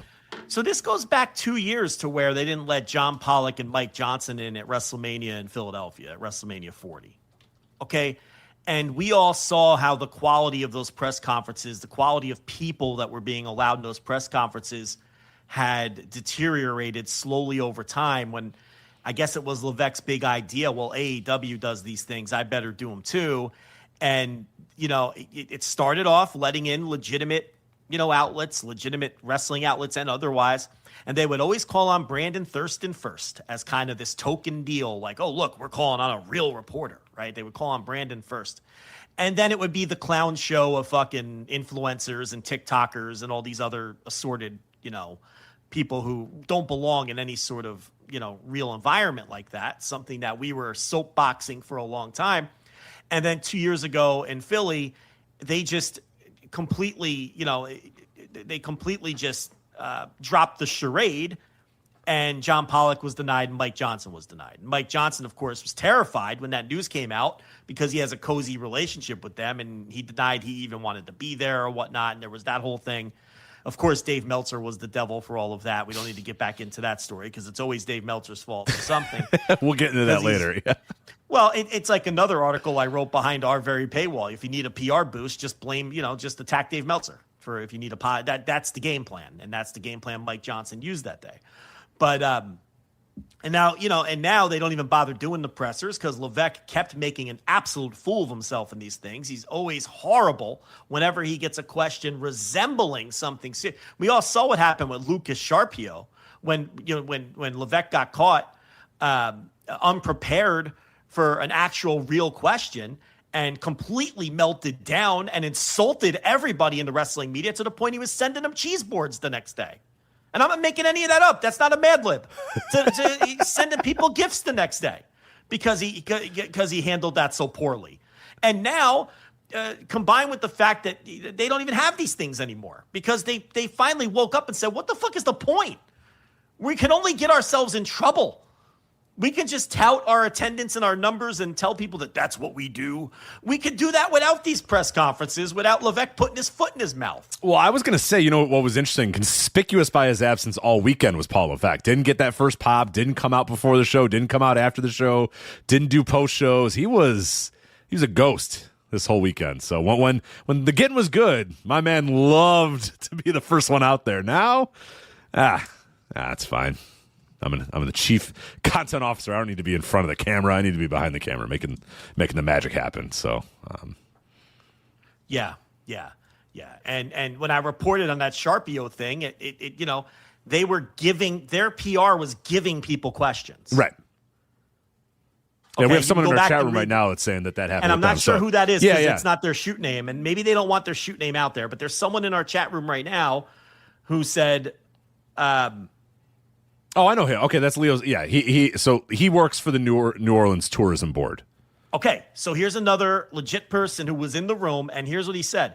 He said, like that time they pulled me to the press room and fed me a question to ask The Rock the night they announced Mania was coming to New Orleans. They literally went around the room feeding every person a question. And that's Leo Simmons from the New Orleans Tourism Board. Right here in our chat live as we are on the air. Which backs up what I reported after the Sharpio mess.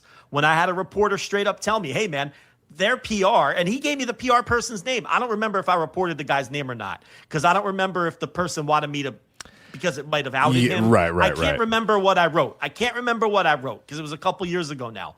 But I got told the same thing by someone who was in the room during the Sharpio mess, where it's like, hey, so-and-so from PR pulled me aside and said, could you ask this? I couldn't believe what I was hearing. And they were doing it with other people. So those things became a charade a long time ago. And then they just said, you know what, fuck this. Why are we even doing them? And now Levesque won't even show his face anywhere because he gets booed. Because now that, the storylines that he was handed by his fucking father-in-law aren't hot anymore, and his creative is so bad, the fans boo him. They boo him anytime he shows his face at one of these things. He stopped doing the post-show panels on ESPN Unlimited because the fans there were booing him. Just booing him and chanting AEW and all that shit. So we just got out of there. Yeah. So, it's, look, anyone I was Hale, dying for an "Are you ready?" We used to, man, in the heydays, this guy couldn't wait to get that first pop and get in that spotlight. Literally, he's get terrified that spotlight. to come out Are now. you ready? Everybody chanted, "Yeah." Yeah, when the going's good, he gets out there. Chief content officer, you can't find him with a fucking search party now. No, he won't get out there. They fucking they boo him out of the place. He doesn't want 50,000 people booing him. And this is like we used to talk about on a smaller scale. The old ROH handshakes from Carrie Silkin at the end of the show. If it was a great show, Carrie Silkin would be standing at the door. Anyone who went to an ROH show knows this too. If it was a great show, on your way out the door, Carrie Silkin he would shake every hand. Oh, did you enjoy the show? Oh, how was the show? Did you enjoy the show? If it was a bad show, you couldn't find that guy. He was hiding in the bathroom somewhere. Same thing, smaller scale, How many times standing there in his blazer, sometimes the Hawaiian shirt? For me, it was always the Hawaiian shirt. I remember the Hawaiian shirt. Sometimes the Hawaiian shirt with the blazer. Oh, yeah. Standing, thanks for coming out. Did you enjoy the show? Thanks for coming out. Yeah, it was a great show. Next show's bad. You can't fucking find it. Right. Next show, we're unmasking Jigsaw, and everyone's like, what the fuck is this? And the guy, you can't find the guy. It's gone. What was that faction called? The Dirty Birds or something? The unmasked Jigsaw. Oh, Grant Akuma's in the chat. He knows for sure. What was the Jigsaw? That was during Faction Wars, right? That was one of the other. Yeah, it was what's his name? The manager, and it was Jigsaw, and it was what was the name? Oh, of the that Vulture faction? Squad. Is that it? The Vulture Squad. Yeah. 1 month you're getting Misawa and Kenta, and he's shaking everybody's hands. The next month you're getting a Vulture Squad main event, and Carrie Silkin is nowhere to be found. You're watching Vulture Squad versus Age of the Fall, and he's gone. He's halfway home in his car before the show's over. He's not shaking anybody's hands. That's.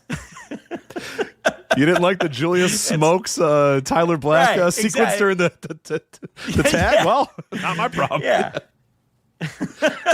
That's Gabe's fault. Gabe did it. Oh God, yeah. So I mean, it's a joke, and we all know. Look, I listen. If that's not why they denied Andreas Hale his credentials, all right, fine. Answer one of the inquiries that we all send to you guys that you leave unread and unresponded to, and let us know why. Tell us why. Tell us why you didn't let John Pollock in 2 years ago.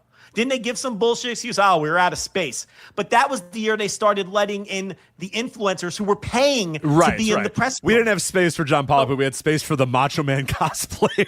Just like, get out of here. Okay. And Malcolm Muscle Man and all these other people who aren't gonna threaten you with anything resembling fucking Wheezy Blonde and all these people who aren't gonna threaten you with any kind of question who are just gonna say, Triple H, tell us how great this show was. How was this show so great? Yeah, Why are you so great? How are you so successful? What do you do that makes you so successful? What's your Waffle House order? Yeah. Like that guy that gets in there all the time. Like that no wonder there's no space. When are you coming back to this town? That is my my favorite is the person that licks their pen and is like, oh, I got it. Here it is. Yeah. I'm gonna ask a real question, not some bullshit question. When are you coming back to Dallas, Texas, or whatever? The best. What was it? They do it to Tony Khan too. No, Tony had there was that one recently. Their last pay-per-view was in Vancouver, right? Yeah, Vancouver. Maybe it was the one before that. Okay, so it wasn't Edmonton, Vancouver. Somewhere. Yeah, it was the pay-per-view before that, and someone said like, when are you gonna go back to international pay-per-view? And Tony was like, next month, AEW Dynasty is in Vancouver, and it just became you asked him a bullshit question. He had to be nice, but then he used it to filibuster about AEW Dynasty and it's just like, what a terrible waste of a question. When are you gonna go back to an international pay-per-view? Well, I don't know, in 3 weeks, we're in Vancouver. Is that what you're asking? Well, okay, now I'm just going to talk about Dynasty. It's just bad. Yeah, bad. But anyway, it's let's not be naive here. This is why Hale's not in that building. Absolutely. So my thought too, and real quick, and then we'll move on, is for ESPN. Now, you and I follow sports media a lot, and we know that ESPN,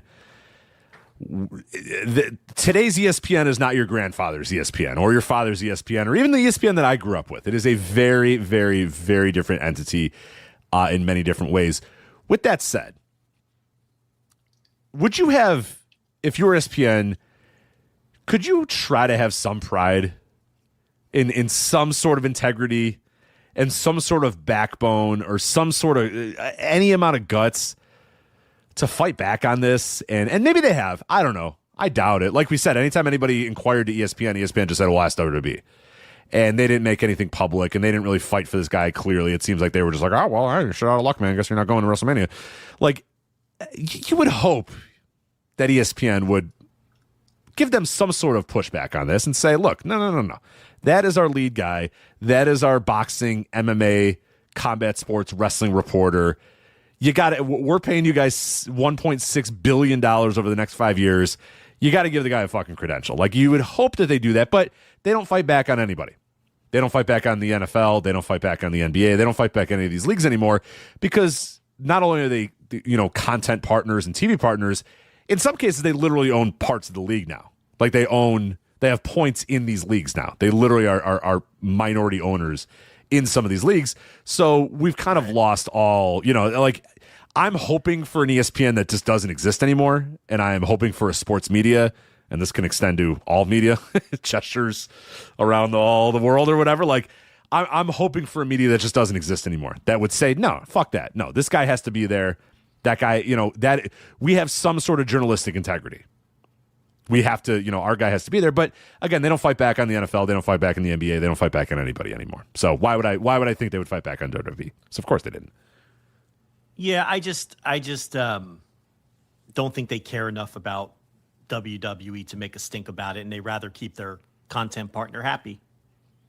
Which, you're supposed to be a news entity. You're supposed to be, you call yourselves a worldwide leader. It's obviously not the way that they should want to do things, but like you said, they don't even treat some of these, what I'm sure they consider more important sports. They don't even, so it's what ESPN is what they become.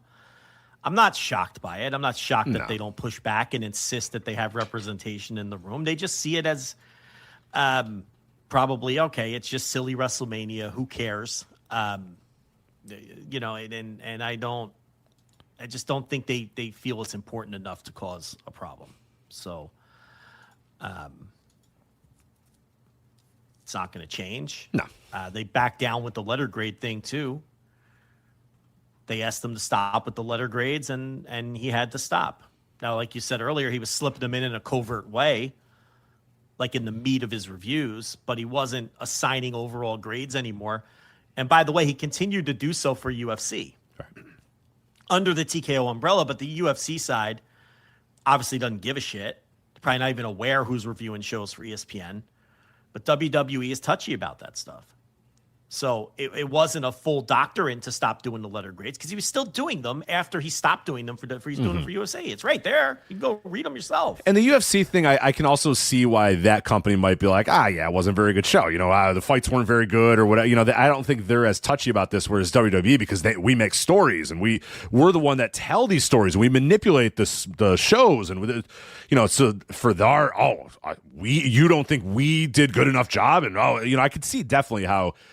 Dana White and the folks on the UFC side are just like, I don't know, whatever, who cares? It was a bad show and there wasn't very good fights or whatever.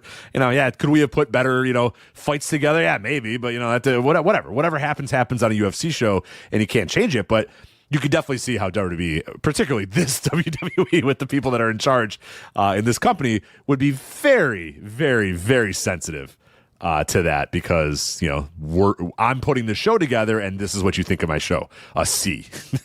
How dare you give me a C for a show that almost everybody thought was mediocre. So yeah I found that Sharpio thing just so I can clear it up. I wrote this story on May 6th, 2024. Again, you can read it on $10 tier, just keyword search Lucas Sharpio. But the pertinent part that I wanted to mention about the Fed questions, and I quote, Other reporters were given softball questions to ask directly by WWE Communications PR team. I was told off the record which questions were directly fed by WWE, but they aren't hard to figure out if you listen back. And again, the person didn't want themselves exposed. If they gave me the question, then the PR person would know. You see what I'm saying? Right, the PR person would be able to finger them.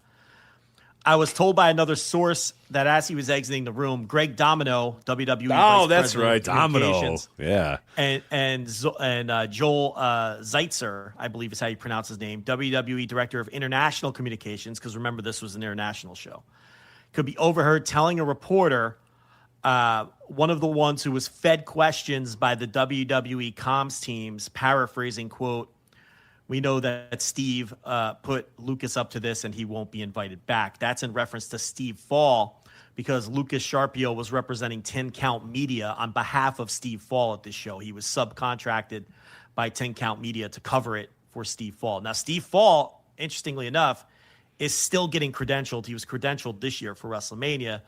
But Steve Fall is a clown reporter. He's one of these guys who he's legitimately state media. He will ask Fed questions and but they were mad at him that night because the guy that he sent there, Lucas Sharpio, actually asked a real question. So then there was heat between Steve Fall and Lucas Sharpio. That's right. I forgot about that aspect of it. It took him a while to pay him and everything. He eventually did get paid. But Steve Fall is not someone who would ever ask a real or intelligent question. He's a total clown show, Steve Fall. So, but they were mad at him because that was his guy that was there, and someone even overheard them complaining about that. So, just to give you an idea, you can go back and read that whole article. That was some fucking event. And poor Lucas Sharpio, he's limping out of there because remember, he hurt his leg that weekend. I don't know if you remember that. He hurt his leg and still went to the show, and he's in there on crutches. He's getting here, another quote. This was a quote. "A number of cosplay-type media approached Lucas and gave him grief on the way out as he was hobbling on one leg out of the room." End A quote. number of cosplay. According to my source. Read that back, a number of cosplay. This is a direct quote I got from another reporter in the room, okay? Another reporter in the room gave me this quote, "A number of the cosplay-type media approached..." So good. approached Lucas and gave him grief on the way out as he was hobbling on one leg out of the room, end quote, according to that source. Yeah.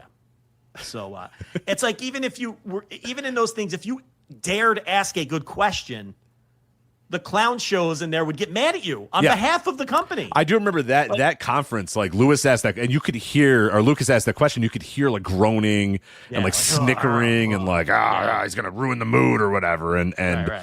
You know, it's like, you know, that was during a lot of the not the time, not the place discussions. And it was like, fuck off with all this. This is just ridiculous. So, yeah, there were a lot of people, very high profile people in wrestling media who got on soapboxes and told you, well, no, it isn't the place for real questions. It's not the place for hard questions. It's not the place to put Paul Levesque on the spot. Yeah, it's part of the show. Okay. Well, it doesn't have to be. They're inviting me there. I can ask what I want. And they're not paying me. They're also not paying me, so it's not a part of the fucking show. They're not paying. Yeah, that's right. You're not paying me to be. And here's the other thing.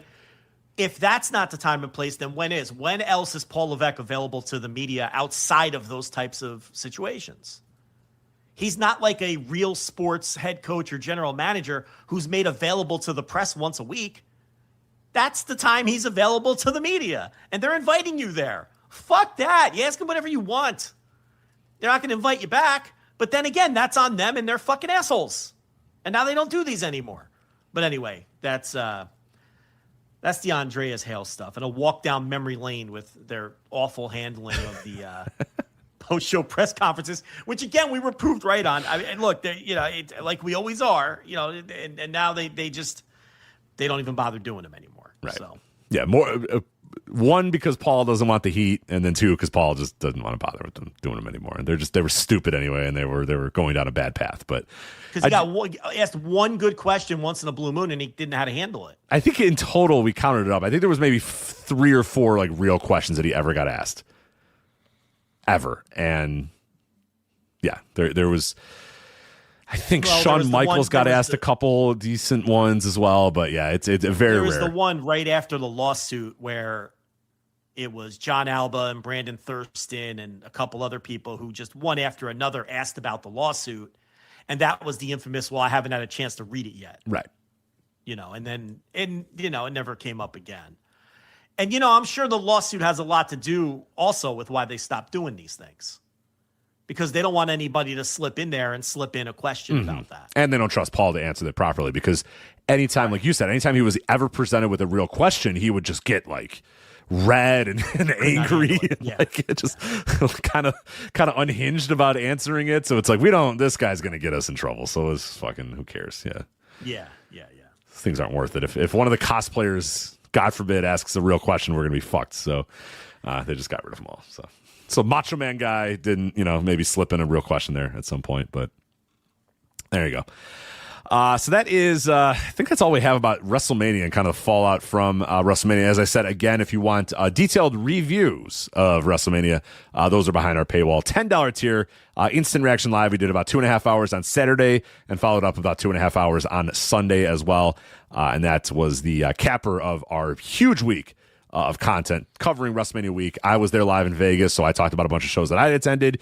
You were unfortunately watching at home, watching many, many, many collective shows and descending into pure madness as the weekend went on. So two very different approaches to the shows because I'm kind of happy and like having fun, and you're just angry and sad and depressed.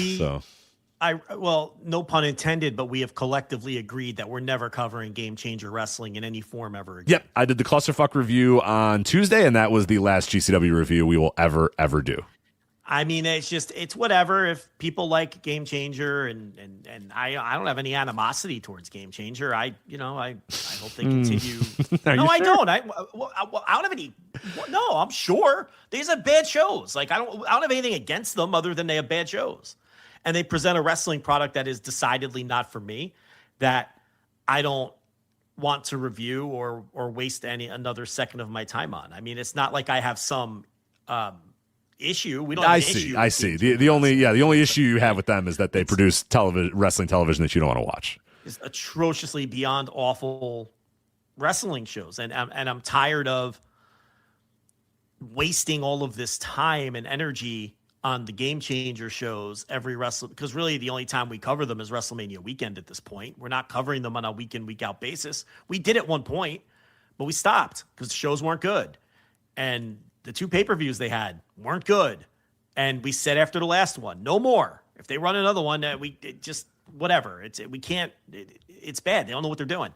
And these WrestleMania weekend shows, they're just a type of wrestling and a vibe that it's just, I can't waste another second of this life paying any attention to Game Changer Wrestling or anything that they do. And so, we're just not going to cover them moving forward. If there is a WrestleMania weekend next year, of course we'll cover it. But, not their shows. I can't do it anymore. It's just, how many times can people hear us make the same complaints? Right. At some point, you have to stop. Yeah. At some point, they're going to keep doing what they're going to keep doing, and you need to adjust because they're not going to change. Yeah, you have to change. Just get added to the pile of promotions that we don't cover. I mean, you can't cover. We try to cover as much as we can. We try to cover the entire world of wrestling, but there's some promotions that we just don't cover because you can't literally cover everything, and there's you have to get added to that pile. And this once a year parachuting into Game Changer and then realizing, oh right, these shows are beyond fucking horrendous. Right. I don't like time. Then why even bother during that 3 or 4 days a year? So we just, we're not going to cover them anymore. And again, it's not for some grudge or ethical issue or anything like that. It's just the shows aren't good and they're not interesting. That's the thing. The shows aren't interesting. It's not even that they're not good. It's just they're so bad that they're not interesting. It's a style of wrestling. And we talked about this on one of the Instant Reaction Lives, but WrestleMania weekend and really wrestling in general, it's there was a time where meme wrestlers were a thing. Probably around the pandemic 5 years ago or so, you had a lot of meme wrestlers running around, and luckily that era didn't last very long. But what we have now is something far worse. It's irony wrestling has taken over. there's a lot of irony wrestling out there, whether it's whatever the fuck it is that NXT does with their backstage segments and the way that they present their product. It's a form of irony wrestling. You watch a Joey Janela Spring Break, and Joey would tell you this himself. He's not trying to present 5-star wrestling and stuff for smarks. He's out there just putting on a show that he thinks is fun for their audience. It's irony. It's an irony show. He'll tell you that. The Clusterfuck, same thing. Game Changer as a whole, it just has this hint of irony to everything they do, and it's not just Game Changer. I mean, Juggalo Championship Wrestling was one of the bigger shows at WrestleMania weekend this year. I mean, it's a literal clown show, and produced by Vince Russo of all people. And then you have Compton Mania, and it's just every time you turn around WrestleMania weekend, there's some irony show where hold on a minute. This I feel like Compton Mania is getting a stray here. What the hell?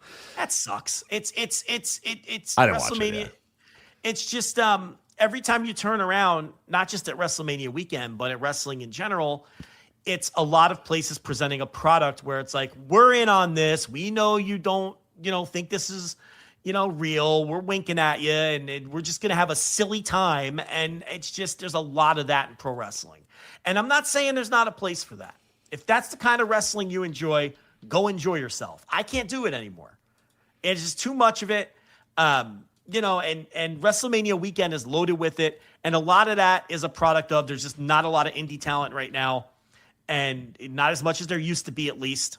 And unfortunately, Game Changer Wrestling, Joey Janela Spring Break show, Rich, Joey Janela Spring Break used to be the midnight freak show at WrestleMania weekend. Okay. It was the sideshow. It was it's midnight. Let's get silly. We're just going to have some fun. Now it's the centerpiece of the weekend because there is no ROH or no more ROH at all, but no more freestanding ROH.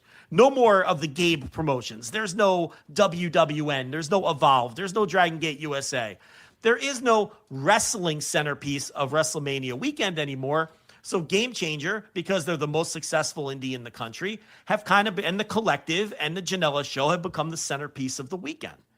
And it's not conducive to the kind of pro wrestling that I enjoy or most of our listeners enjoy. So why should we spend so much time covering it when all we're going to do is bury it? Who is that serving?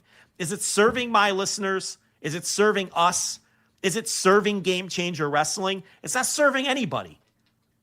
So enough is enough. To quote Owen Hart, enough is enough. There's no more need for it.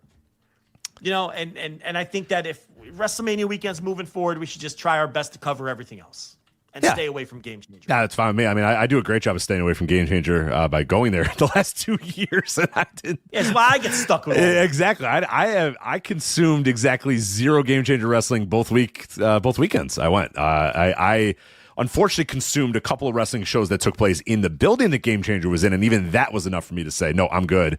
And I even bailed on one of them and made you watch Gringo Locos The World on Lucha because I just couldn't be in that building with those fans anymore because the vibes were just so terrible. So yeah, I found it very easy to avoid Game Changer during WrestleMania weekends, but I've had to go to Vegas to do so. And, we talked about this a little bit on one of the shows that, I kind of argued with you about the week because I do think the weekend does still have a lot of quality. I went to 7 shows. 5 of them I thought were really, really great. Now, a lot of those were not streaming live. A lot of those are kind of making their way out now. I talked about West Coast, which just aired today on YouTube, and St. Louis Anarchy, which did air live, and I think it's up on YouTube now. New Texas, I think, was ready to go stream, but it maybe took a little while. So, some of the things it wasn't like perfect. It wasn't, a lot of those ones weren't very easily accessible like the Game Changer shows were. But with that said, and I thought you brought up a good point that did sort of, hone in on, unfortunately, what the weekend has become is look at who was in the crowds. Look at the crowds for the Game Changer stuff, and then look at the crowds for the shows that you were at, Rich. The shows that you said were really good. Now, Marvelous, that was standing room only. I mean, that was 200 people. You know what I mean? There were maybe 200 people in that room. West Coast was probably 150 to 175 people in that room, packed in. New Texas, I don't know, 100 people or so. Action Wrestling, 100 people or so, and that might be putting it high. I don't even know if it was 100 exactly. Those guys can maybe attest to the exact numbers right there. But those were the shows that I went to that I really enjoyed. Pandemonium Pro, they had a really great show as well. 75 to 100 people were there for those shows. And you compare that to Spring Break, which was fucking packed. Just maybe 1,000 people got in there. I don't know. I mean, it was a big room, and that thing looked fucking packed. And I think it just speaks to how it's just maybe how depressing it has all become. And JC, and the biggest draws of the weekend were Game Changer, the Janela show, and Juggalo Championship Wrestling. Yeah, and Juggalo sold. No one's amazingly buying well. tickets to the other shows because look, the reasons are numerous. We all know the reasons. The emergence of AEW, the arms race for young talent. There's not a lot of good and/or marketable independent talent out there right now. Try to construct. WrestleMania weekend used to be about the wrestling and dream matches and the world's best independent wrestlers, unsigned wrestlers. We're going to get together on one weekend and we're going to get all these incredible dream matches and matchups that you can't see any other time during the year.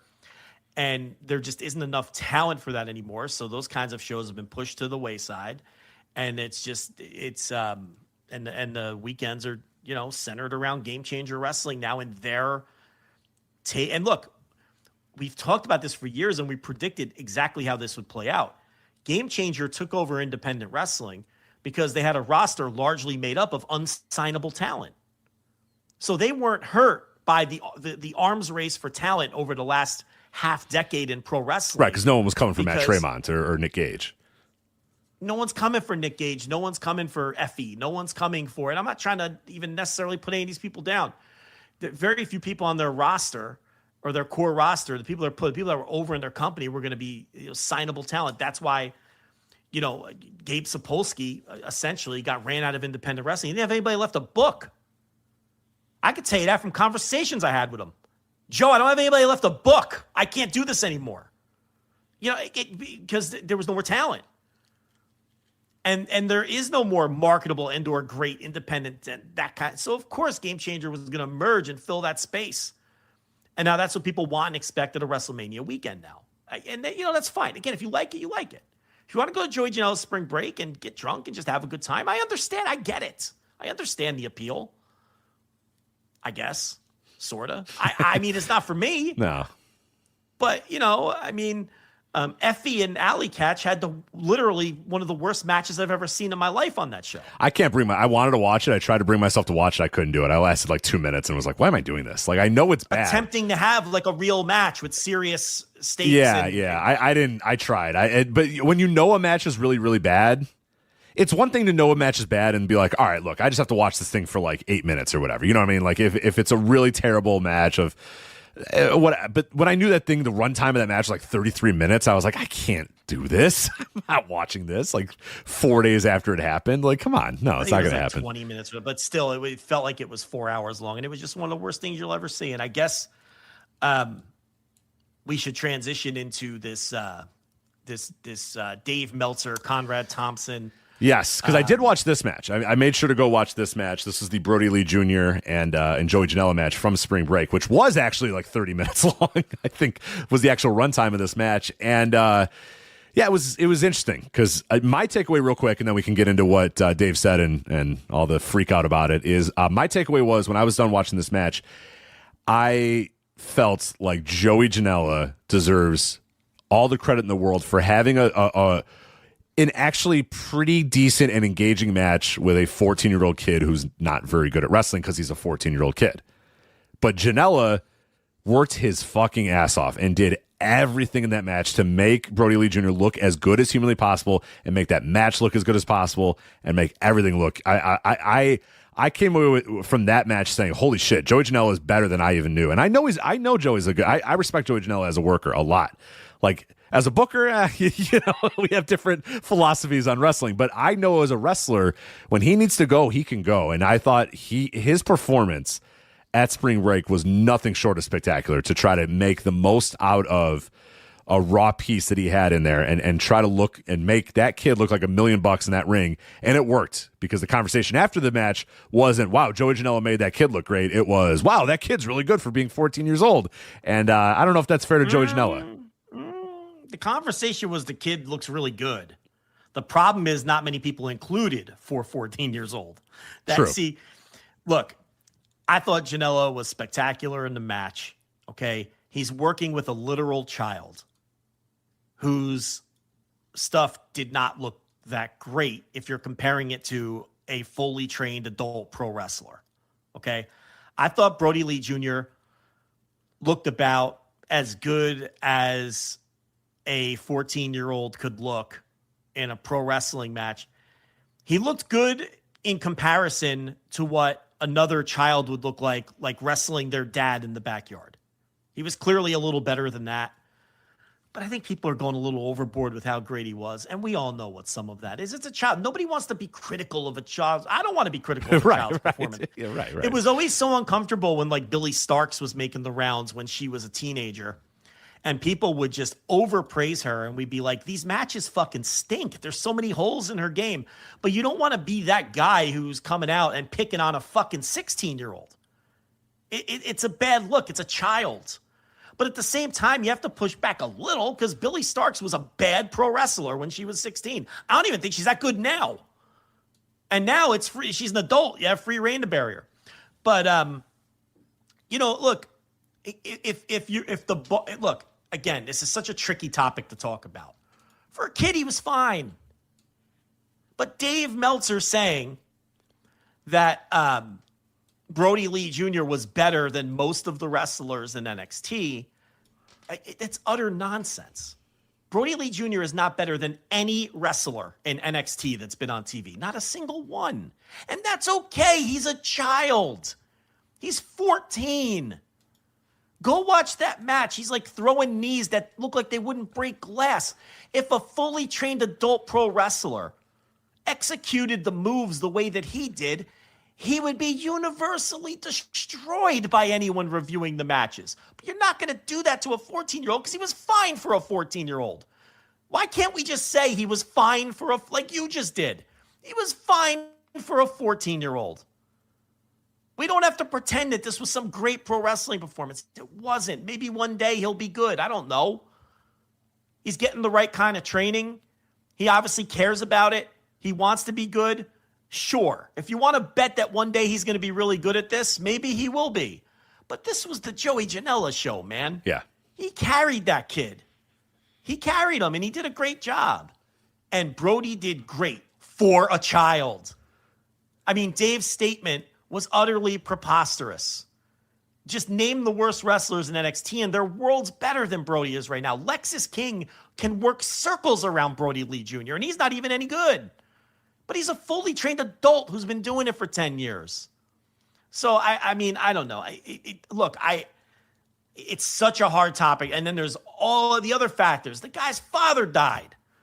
You can't sit here and be highly critical of a child. And that's, especially this kid. Yeah, a tragic end to his father's life out of nowhere, way too young. Yeah, it's. Yeah, it was a nice story, and it was a nice thing, and it was great for him and his family.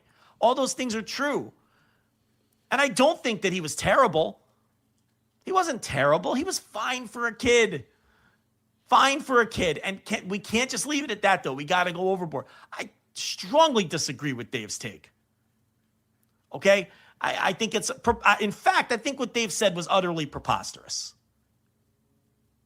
Utterly preposterous. I think Brody Lee Jr. would by far be the worst person on NXT. If they dropped him on NXT tomorrow, on the roster. Yeah.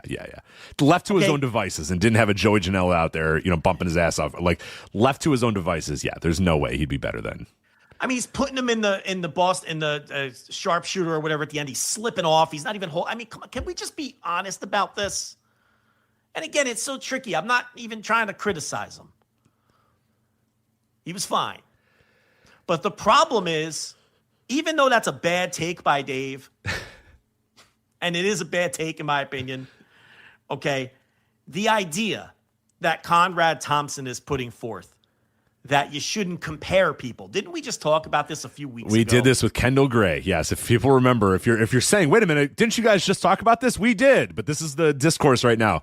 A couple weeks ago, Dave Meltzer compared Kendall Gray to Sasha Banks at the same age and said Kendall Gray is way better than Sasha Banks was at this age, which Dun, dun, dun. This caused days of Dave Discourse. Days that we only stopped doing recently, and now we have reignited it again because we are comparing people, and apparently you can't do that, especially if you're Dave Meltzer. So Conrad Thompson's assertion was that Dave is insulting the NXT roster by saying that this kid is better than a lot of the people on that roster, which again is a take I don't even agree with. But where Conrad Thompson is so far off base is, again, and we talked about this with the Kendall Gray Mercedes thing. I'm sorry, there's no other way to say it. You lack intellectual maturity if you can't handle people comparing things. There is absolutely nothing wrong with comparing things. If everyone is amazing and everyone is great in their own way, and we can't compare people because you're inadvertently putting the thing down that you're comparing it to, then we can't have any adult conversations. We can't be critical in any way of anything. Mm-mm. Nothing in art, nothing in sport, nothing in any kind of performance. We can no longer have adult critical conversations if we no longer are allowed to compare things. It's preposterous and it lacks intellectual maturity, and I'm sick of it. And at least in our corner of the world, we can't let that shit take over. We cannot let that shit take over. Tonight is the NFL draft. Every kid getting drafted by the NFL tonight is being compared by a current or former NFL player. Absolutely. With highlights of that player playing in the league, and then going to a guy at a desk who says, yeah, he reminds me of this guy, and he reminds me of this guy. Every guy. You know, and sometimes comparisons aren't flattering. Sometimes you'll see people review a movie and they'll bring up a movie in that genre that was a better example of what this other movie was trying to do. And that is fine. No one has ever had a problem with this throughout history. All of a sudden, we can't compare things. If Dave thinks Brody Jr. is better than a lot of the people on the NXT roster, so be it. If some of those people on the NXT roster get insulted, so be it. They're paid professional performers. Can we stop treating them like they're fragile children?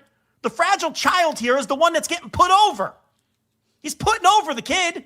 He's putting over the one you shouldn't be critical of because it's a child. Although you could even make an argument that if the kid's working a professional wrestling show, he's open to criticism. Absolutely. I'm just not comfortable doing it. I know it's exactly what we ran into with Billy Starks. You mentioned a little bit earlier, like when we were still doing a little bit of Twitter at that time, and we were doing our show, and a lot of people were like, "Oh, that's mean." I mean, it's like, well, hold on, she's on these shows. What do you want me to do? Paid performer, she's a paid professional, and it's look, and I did hold back a lot because it's a kid, and I just don't personally want to do that. Because it is a child. And if you want my honest opinion, I don't think children belong in a pro wrestling ring. At least not in this culture. Japan, Mexico, I'll stay out of it. I don't live there. I'm not part of those cultures. They can do whatever they want. That's not my business. I don't think children belong in a pro wrestling locker room. And I've said that ever since speaking out. And got pushed back on that before. From Billy Stark's dad, in fact. That's fine. I stand by it. But whatever, it is what it is. The point here is the idea that you can't compare things because someone might be insulted. We can't be for real. This can't be real life. We can't be going to this point. Yeah. Okay, that's the basis of criticism. So what you're saying is you don't want criticism. What you want is just blanket praise, is what you want. Yeah, empty, just boring, mundane, milquetoast praise. That just everybody just praise everything. Don't compare anything. Don't criticize anything. Just praise, praise, praise. Consume content. Move on. That's what we want everyone to do. So, and what Conrad was doing here is his concern is for the kid. Oh, well, the crazy WWE fans are going to throw a lot of harassment towards Brody Jr. if you say something like that. So you shouldn't say something like that. Oh, hold on now. We're blaming Dave Meltzer for the behavior of psychopaths who are going to come after a kid and say mean things to a kid. And that's Dave's fault and not the fault of the psychopaths coming after the child. And those people don't like Dave either. And that's the other thing about Conrad's point is his idea is, well, you're stoking the flames. And it's like, well, hold on a minute. No. If it's one thing, if like there's a legion of Dave Meltzer stands or whatever that will just attack everybody and go nuts, but that's never the issue. The issue isn't people that read the Observer all jumping into people's... No. It's the psychopaths that all hate Dave as well that are now going to decide that they hate Brody because Dave likes him. And somehow that's Dave's fault somehow? I don't know. How does that add up? How does that add up in any way?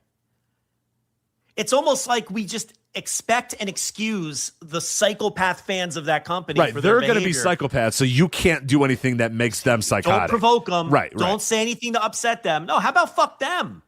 How about fuck anyone who would harass a child because someone else had an opinion on that, a positive opinion of that child? How about that, Conrad?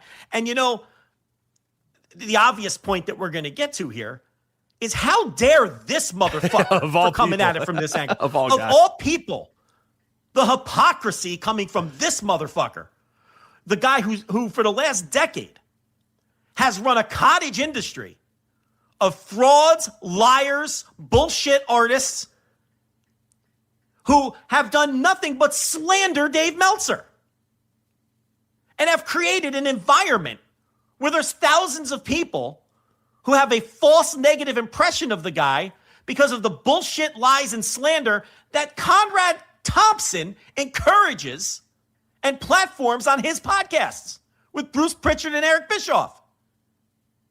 And he's going to sit here and pearl clutch over behavior from shitty people who are going to come after a kid who, by the way, is anyone even coming after the kid? I don't think so. I haven't seen it. This is a problem Conrad's making up in his head. He's getting out ahead of it. Yeah, well, because that was the same thing with Kendall Gray, too. It was like, oh, you're comparing Kendall Gray to Mercedes, so what's going to happen is all the Mercedes stands are going to go nuts and ruin Kendall's life. And it's like, okay, well, that's the Mercedes stand's fault. It's not mine. And is any of this happening, or are we talking it into existence? Who knows? Does Conrad have evidence that this was happening?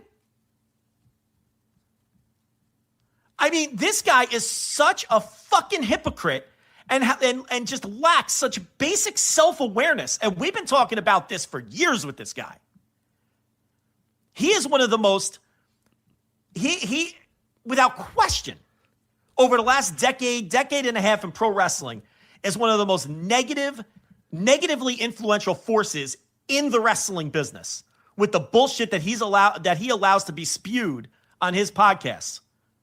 Slandering Dave Meltzer, who was always too nice to say anything until today when he finally started pushing back on Conrad. The funniest thing about the Conrad shows is that the basis of the show is Dave's reporting.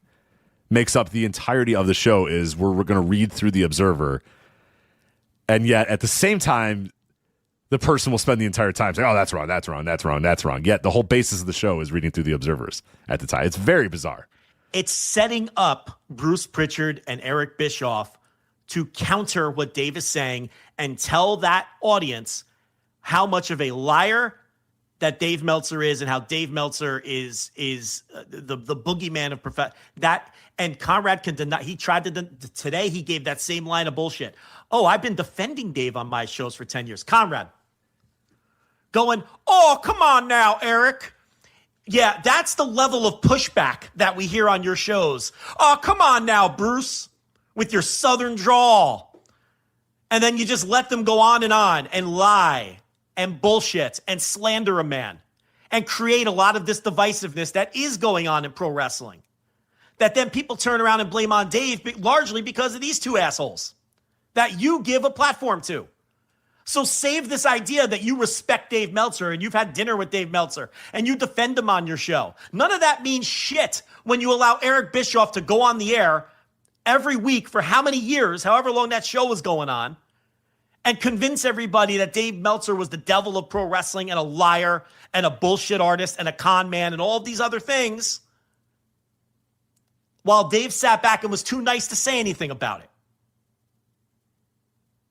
So, how do you reconcile that with Dave praising a 14-year-old and being afraid that some psychopathic WWE fans are going to take offense to that? How do you reconcile that as a grown adult? I don't know. As a grown adult, when you've built an entire business on slandering and tearing down this man And a man you claim to respect and like. He is so full of shit, and I'm so tired of this fucking guy, and I'm so glad that he took a beating today, that he took an absolute fucking beating for the shit that he was saying, because it was mostly negative. It was mostly negative, and it was only total, complete dolts like Jimmy Corderas who were backing him up. And when Jimmy Corderas is the only guy in your corner, reevaluate. Reevaluate. When Justin LaBar and Jimmy Corderas are the only people backing you up, it's time to take a step back and reevaluate and listen to what everybody else is saying. Enough of this fucking guy. Yeah, I noticed today that it was a little bit of a Streisand effect thing too, where then now people were just digging up like parts of his show where it's like, you know, oh, you shouldn't compare people or whatever. And then it's like, you know, Eric Bischoff says like 98% of wrestlers are not as good as Logan Paul or, you know, this guy. And it's just filled with like the exact thing that he's criticizing Dave for doing. Right. They're doing on their show constantly. Well, he challenged people. He said, name any guest on my show who ever did that. And then immediately people had receipts. Yeah. Yeah. So it didn't go well. He knows, he has to know. Conrad, there's two choices here. There's only two choices here. You either have to know what you're doing when you do these shows with Bruce Pritchard and Eric Bischoff and the destruction and negativity that it causes, or you're too stupid to understand what you're doing when you platform these guys. Those are your only two choices, my man. You got to pick one. And I don't think he's a stupid guy, so I don't think it's the second one. I don't think he's a stupid guy either. And this aw shucks routine doesn't fucking fly. We've all heard the shows. I push back. No, you don't. It's token bullshit pushback while they lay out and cut promos on the guy, and they've been doing it for 10 years. And then you wonder, and what do we always fucking talk about when we talk about this topic and those bullshit fucking podcasts? And then people are going to wonder years from now when the real history of pro wrestling, the honest, unbiased history of pro wrestling is erased because there's a generation of fans who see Dave Meltzer as a con man and a liar who made things up for 30 years. Because Eric Bischoff of all people, who's the biggest con man of them all and knows nothing, guy knows nothing, was out there convincing people of it. And Bruce Pritchard, who has every motivation to shoot down Dave Meltzer's credibility because he worked for WWE for 30 years. And that's going to be the end result of this. And Conrad Thompson, I hope you hear this. It's your fault. When that happens, it's your fault. The guy you claim to respect, the guy you claim to like, the guy who you claim holds up the history of the business, the same. It'll be your fault. It is your fault what's happening. It is largely your fault because you're the one who created this. And it's crazy to me that you can't see it. Instead of retweeting people, backing you up, retweeting randos, saying how much they like your show and how it's not true that you're a destructive force, maybe you need to take a step back and listen to people who are trying to explain to you what these fucking shows have done.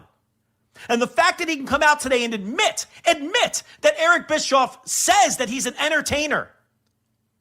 Well, why were you platforming an entertainer to entertain people with bullshit all of those years? How can you reconcile that? I got on John Alba's case for platforming Eric Bischoff. And John Alba, he called me on the phone, and we discussed that. So if you think this is just a Conrad thing, it's not. I had John Alba pissed off at me 3 years ago or whenever it was. And I'll get on anybody who platforms Eric Bischoff. He doesn't deserve to be platformed. He admits himself he's an entertainer who just says things to entertain people because Eric knows his audience is stupid. Eric knows it. Eric's a very smart man. Eric knows what to say. We talk about that all the time. Very smart man. Definitely knows his audience. He knows that audience will buy what he sells. He knows they eat up anti-Dave Meltzer shit because he saw Bruce doing it first. And it worked. So he jumped on the grift. Conrad fucking Thompson. You could take your StarCast and you could take all this other bullshit he was touting about how much he helped the business. Got Ric Flair the second biggest payday of his life. Yeah, the guy almost died. Yeah, I don't know. He's your father-in-law and he almost died. The term I used earlier, that's maybe not the flex you thought it was, yeah. Oh, and I brought Tony Schiavone back to wrestling and I did StarCast and all of that goes out the fucking window and means nothing to me when you are the most destructive force in destroying the real history of the business. By allowing these guys on your podcast for a little bit of money to slander this man for years. And it's about time Dave Meltzer stood up for himself. And it's about time that Conrad got some pushback and people were dragging him through the fucking mud today. And I couldn't have taken more pleasure in it. Because it's the same shit that you and I have been saying for years about that guy. For years. It's one of the worst things to happen in modern pro wrestling was him and his podcasts. Playing to a crowd of middle-aged men who can't let go of the Attitude Era, and they just want to hear their echo chamber of Dave Meltzer sucks and AEW sucks. And Bischoff plays to that crowd like a fuck, he knows what he's doing. Conrad, you say yourself the guy's an entertainer. You said it yourself today. He's full of shit. And you let these two guys tear down an honest man who has his own faults that we've been critical of. But he's an honest guy just out there trying to do the right thing, and you let these two guys tear him down for years. So fuck you, Conrad Thompson. You deserve everything you got today. You can't see the hypocrisy. You really can't. Here's a direct quote from Conrad Thompson. Quote, I just wish he would realize the weight his voice carries in the space and be more measured with his criticism, end quote. Is he talking about Dave Meltzer or the guys on his podcast? Who knows? Who can say? How about this one? His blind spot is not recognizing that his opinion gets repeated and shared as fact to a large portion of the community. It's a big responsibility, end quote. You're describing Eric Bischoff! You stupid idiot! That's Eric Bischoff! His opinion gets repeated and shared as fact to a large portion of the community. It's a big responsibility. Talk to the two guys you do the podcast with. That describes. It does describe Dave, but it also definitely describes Eric and Bruce as well. But yeah, some of those people. You can't be this oblivious and unself-aware. And he's not. He's a smart guy. Oh shucks! You can tweet "oh shucks" all you want. You're full of shit. Enough of this guy. I mean, the balls on this fucking guy. The balls for quotes like that. When that's what he does. He's been glorifying this shit for years. Every time someone says, oh yeah, Mabel was the third man, Conrad should be so fucking embarrassed that he crawls and hides in a hole. Because that's him. It's his fault. He perpetrated this.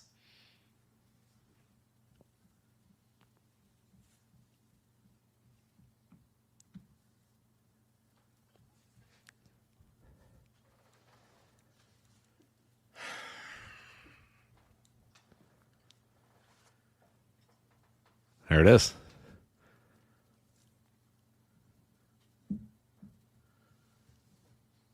Also, everybody log off Twitter. I would recommend everybody do that too. But stop tweeting. Just everybody stop tweeting, please. we can all save a lot of time if we just stop tweeting. Particularly Dave. I want Dave to do that first and foremost. But he never will. No, I know. He won't learn. And there are several people in his ear constantly that tell him, please stop doing this. And he has that gleam in his eye and the glow that we all had of, I will have this argument with this person, and this person will say, you know what, you're right. Damn. You're right. I didn't think of it that way, Dave. Thanks. But guess what? After 10 years, I realized that's never coming. That's not going to happen. So I just stopped. I didn't even bother anymore. He's still at it. He still thinks that there will be somebody that he's going to talk to, and he's going to take them down, and they're going to say, golly gee, Dave, thanks. I didn't even think of that. I'm going to subscribe to the Observer now. And guess what? That's probably never happened. It's never going to happen. So, please log off, everybody. Just not even log off. Just post your news, post and ghost. Yeah, don't reply to anybody. No quote tweets. No. Just here's the Observer. Here's the news. Here's the ratings from last night. Goodbye. Let them say whatever they want in the comments. Here's the ratings last night. Here's what I thought of Brody Jr.'s match. Goodbye. That's it. Although in this case, I'm glad he pushed back on Conrad. Conrad deserves, and now Conrad's getting absolutely destroyed. It's not going well for him. And he deserves it. It's about fucking time that people took this guy to task and told him what I think he needed to hear from a lot of people. Mm-hmm. Because, you know, he has to know what he's been doing all these years and what the effects were going to be. He has to know. How can he not know? And you know, he's and the fact that he's retweeting whatever and tweeting through it. I mean, I think he might be starting to understand. I hope so. But the damage is done. What difference does it make? Look, I've said this for years. He owes Dave Meltzer residuals. He has no show without Dave Meltzer. What would those shows sound like if they weren't bashing Dave Meltzer? If he wasn't just reading from The Observer the whole way? And then letting those guys bash Dave? It wouldn't exist. Is he sending kickbacks? We all know he's not. Probably not. He no. probably should.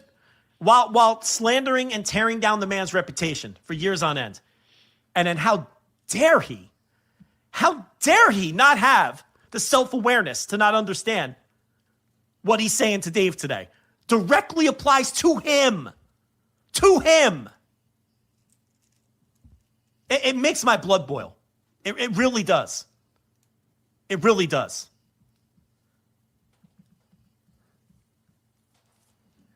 Yeah, and just, you know, aside from the Conrad part of this, the idea, and we're going to do this again because, again, Dave will not log off.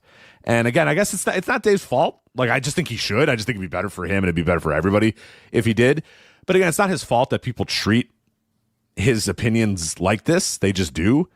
But we need to move. We as a society, we have to grow past this idea that because the guy says something and people go nuts, that the guy can't, like, I can't believe the worm has turned where now it's Dave's fault for saying he likes something because then the criticism is going to go to the person that he said.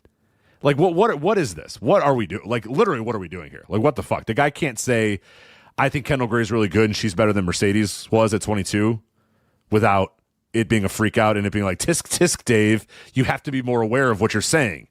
And then I hate to think what this is going, because the problem is, imagine Dave, if some of our takes broke containment? Could you even fucking imagine? The other problem too is Dave takes a lot of this stuff to heart. We know for a fact that he has taken to heart the Roman Reigns thing, you know, discussing Roman Reigns' cancer and became very cautious and very measured around that. We know for a fact that he became very cautious and very measured around the Cassie Lee thing. Or what was she in? Peyton Royce, right? Peyton Royce in WWE. Like, he became very guarded and very careful about talking about women and their bodies and wrestling and all that sort of stuff because of the criticism that he had and that he got for stating a fact. I mean, he said, you know, what he said was true, but that's kind of what we're doing now, and it's just that's a big reason why I want.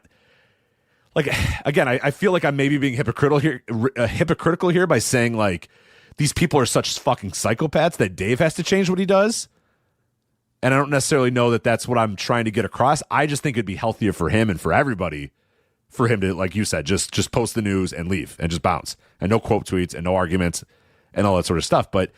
If people just can't handle it, and if people want to go through his daily updates and go through the Observer and go through Observer Radio and get mad about it, I'll let them. But he doesn't need to be arguing with these people all day, every day. I mean, that's just not healthy for anybody, and it's just made things just terrible.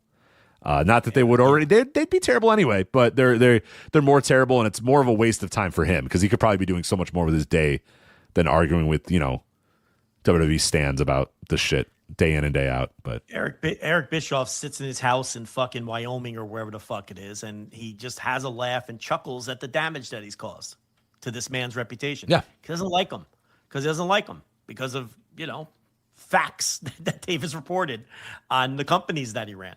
So this is his revenge.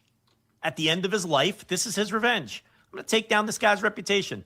Well, these guys are doing what every wrestling promoter over the last 30 years would have loved to do is dream to do. Take this guy down and, you know, Herb Abrams had to make a job character called Davey Meltzer or whatever to get to get his digs in, and he wasn't the only one. No, and Hulk Hogan had to burn an Observer on fucking pay-per-view and say observe this or whatever. Or Randy Savage had to work through a fucking torn elbow to be like, no, Dave's wrong. My elbow's fine. It's like, your elbow's not fine. It's taped up and you're not working right, and it's clearly hurt. No, it's fine. Like, yeah, guys would have loved to do this over the years, and these guys were given an outlet to do it, and now we see, when given the outlet, how destructive it can be and how, terrible it can be. But it's what you get for reporting the news in this professional wrestling game. So his blind spot is not recognizing that his opinion gets repeated and shared as fact to a large portion of the community. It's a big responsibility. Yeah. In my head is every irony. Cage Side Seats headline that says Eric Bischoff : quote da da da da da da da da da da end quote. And then the article says Eric Bischoff at 83 weeks said page break quote da da da da da da da da. If transcribing this article, please hat tip Cage Side Seats or whatever. Yes, there's no one that quote applies to more than Eric Bischoff. Right, every week, yeah. And this asshole, he doesn't see the irony of saying that to Dave. When he's contributed to the slander of this guy for a decade. It's astounding. Yeah, and Andrew Daniels in our chat room brings up a good point. He says Bischoff doesn't care that he's hurting the business because he doesn't actually care about the business. And that's true. That's right. And that is another reason why I think I'm disappointed in the way that, because I do think Conrad cares about this business. I do. I really, truly do think he cares about the wrestling business, but I don't know, like you said, I don't know which it is. I don't know if he's aware of the damage he's done or I think he gets it to an extent. I think it was the means to an end or whatever, but that's where I again, Bischoff does not. This is just the job that he has right now because he can't really do any other jobs, and none of his other needs to make money any way he can. Yeah. So this is what he does, and he doesn't. In 5 years, if wrestling went away, it would never. Care? It wouldn't affect Eric Bischoff at all. His life would be. Couldn't care less. But I do think Conrad does love wrestling and love wrestling history, and the fact that he has done what he's done to it, via this is it's tough, and I don't know if we'll fully realize it until, like you said, years from now, when we really look back at pro wrestling history. And this pro wrestling history is so hard too, because it's told by the victors, and history is told by the victors, and WWE has done a great job of telling their history and their story. And it's so hard to fight back on it because people just refuse to. Oh, no. Well, I was watching A&E's, WWE Rivals, and they said this or whatever. It's like, no, that's not true. And it's like, well, what do you mean? WWE said it. And the counter. There's not many counters out there, and one of the counters used to be the Wrestling Observer, and one of the counters used to be Dave Meltzer, and now that has, if you try to cite that in an argument with someone, you're just going to get eye rolled immediately. Dave Meltzer, So, and again, that's been going on for a while, but it hit hyperspeed in the last 10 years, for sure. It's not like everybody respected Dave, in 1997 or whatever, but... No. Everyone, of course he had enemies in the wrestling business. He's reporting the truth. Right. Why do you think everybody hates him? He talked about this with Andreas Hale. He said one of the things that, when he was working for the National, that national sports paper with Frank DeFord or whatever, he said one of the things that made that paper realize that he was doing his job well is they got a call from Linda McMahon that said, you have to fire him. And Frank DeFord's like, whoa, okay, he must be doing his job well, because the leader of World Wrestling Federation wants me to fire the guy, so the guy must be doing a great job. That was, at that time, for that paper and that level of journalism, that was the truest sign that you're doing your job well, is that one of the companies you cover is calling the newspaper and saying, you have to fire that guy. He doesn't know what the hell he's talking about. That made them say, oh, this guy knows what he's talking about. Oh, this guy must be telling the truth, because one of the companies he's covering wants him fired. That was the sign of journalism at that time, was, oh, you were doing your job right then, if the people you're covering want you fired. Now, now it's quite the opposite, unfortunately, in the world. So,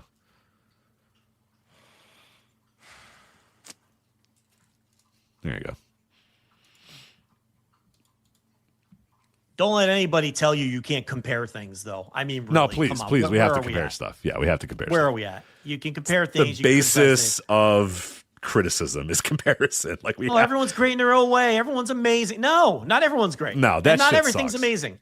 And some things are better than other things. And sometimes the best way to make your point is to compare two things. And that's such a basic fucking concept. And we cannot let that take over. In a lot of ways, I thought maybe that was something that was generational.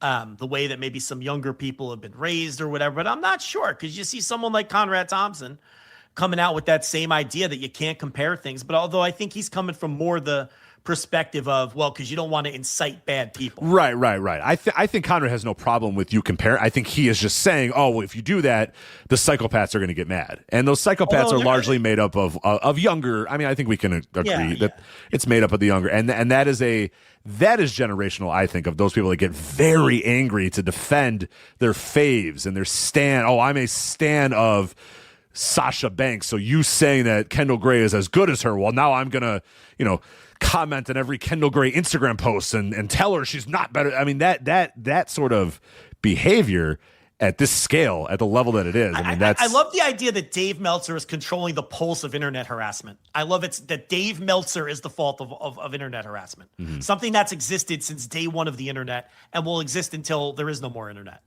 I mean, this is what we're doing now. Mm-hmm. We have to watch what we say just in case somebody gets harassed on the internet because of an opinion that we have. That's a bunch of fucking horseshit. How about just get off the internet? How about log off? Right. If you can't handle it, log the fuck off. Yeah. What isn't there I'm going to paraphrase some famous tweet by somebody who's like, I don't understand internet bullying. How about just log off? I think it was Tyler, the Creator. Yeah. Something to that effect. And it's like,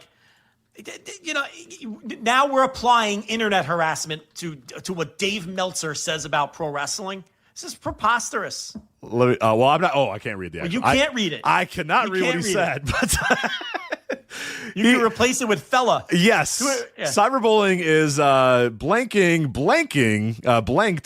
and shows that some people don't know how to turn a fucking computer screen off. So, yeah, there's other words that he used that I will not be using. You did a terrible job reading that tweet. Read it verbatim, Rich Craig. Okay, read it. Ha ha ha ha ha. How the fuck is cyberbullying real? Ha ha ha ha ha. Blank. Just walk away from the screen like blank. Close your eyes. Ha ha ha.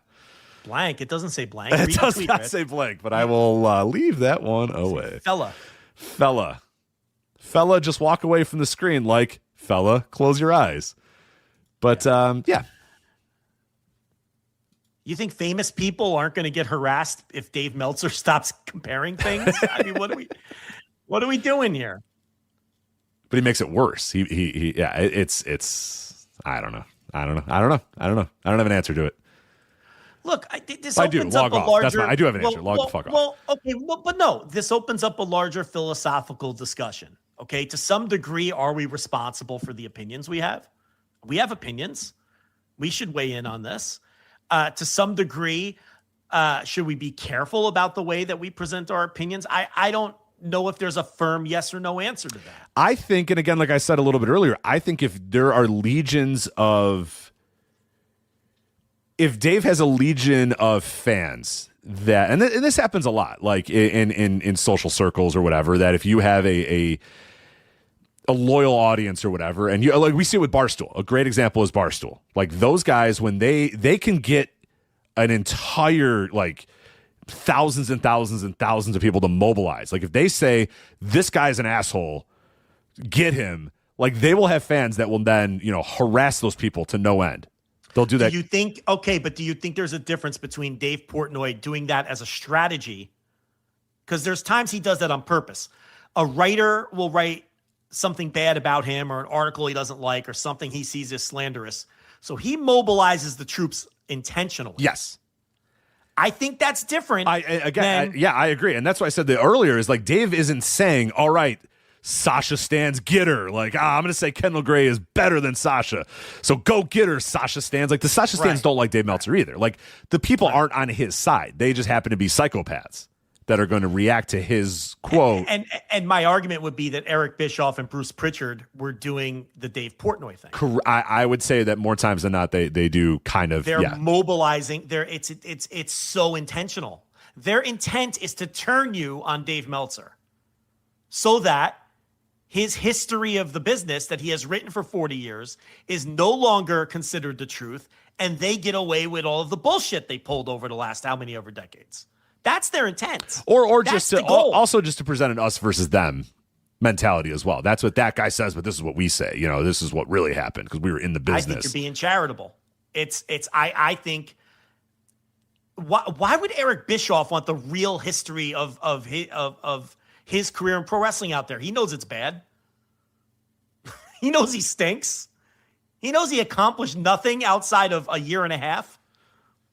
You see, it's like I think it's when when you have a chance to tear down your harshest critic and make money while you're doing it. I find that in the same mold as what you just described with Portnoy. More so than, here's an opinion. I think this person's better than this person. That's not trying to mobilize people to attack. No. It's completely different. And we can't not do that just because some emotionally unstable, emotionally immature people are going to react to it that way. You see what I'm saying? Like, I don't feel like the answer is Conrad's answer of, oh, well, just stop comparing things. Won't we please think of the NXT talent? I mean, all due respect, fuck the NXT. They're grown professionals. They can deal with it. They're big boys and big girls. They'll be okay. They chose to be in that business and be public performers. The answer isn't to just stop being critical and stop analyzing and stop comparing things. So I don't know. I just don't see.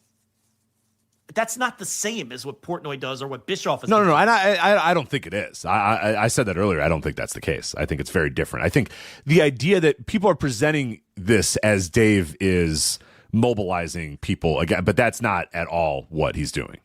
And those people that he's that he's quote unquote mobilizing, they also think he's a fucking shyster and hate him too. So that doesn't work. It's not like the Portnoy stuff is we love Barstool and our identity is Barstool Sports and our identity is him. So yeah, if Barstool says that guy sucks, then yeah, that guy sucks. Let's get him. Like that's what that is. That the people that the Sasha stands they're not Observer subscribers saying, well, hold on a minute. Right. We got to go get Kendall Gray. Like that's not what they are. Well, Conrad's point isn't that Dave is intentionally mobilizing people. Conrad's point is that Dave is inadvertently mobilizing people, and that for that reason he shouldn't. Well, he can't. Yeah, he can't be responsible for that. That's not his responsibility. That is absolute utter bullshit. It's absolute utter bullshit. He cannot. Again, yeah, he can't soften his analysis to because a bunch of psychopath 14-year-olds are going to tweet stuff.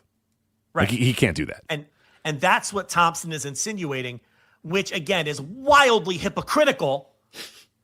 Yeah. When he has done the two shows that he has done over the last how many years. Wildly hypocritical. When he lets those two guys just run loose with literal mobilization as they slander this man. It is astounding. It's just, I don't even have words for the lack of self-awareness he's exhibiting here. But thankfully, it appears as though most people agree. And he has taken a pounding. And I hope he thinks about it. But it's too late. The damage is done, man. The damage is done. And I don't think for 1 second, if he couldn't find another person to do it all over again with, that he wouldn't. Because he's been looking for one. But he's not getting the same juice out of Jeff Jarrett or Arn Anderson or whoever else has wandered in and wandered out of the ad-free shows network. But if he can find the next one, he'll do it all over again and keep that train rolling. Believe me.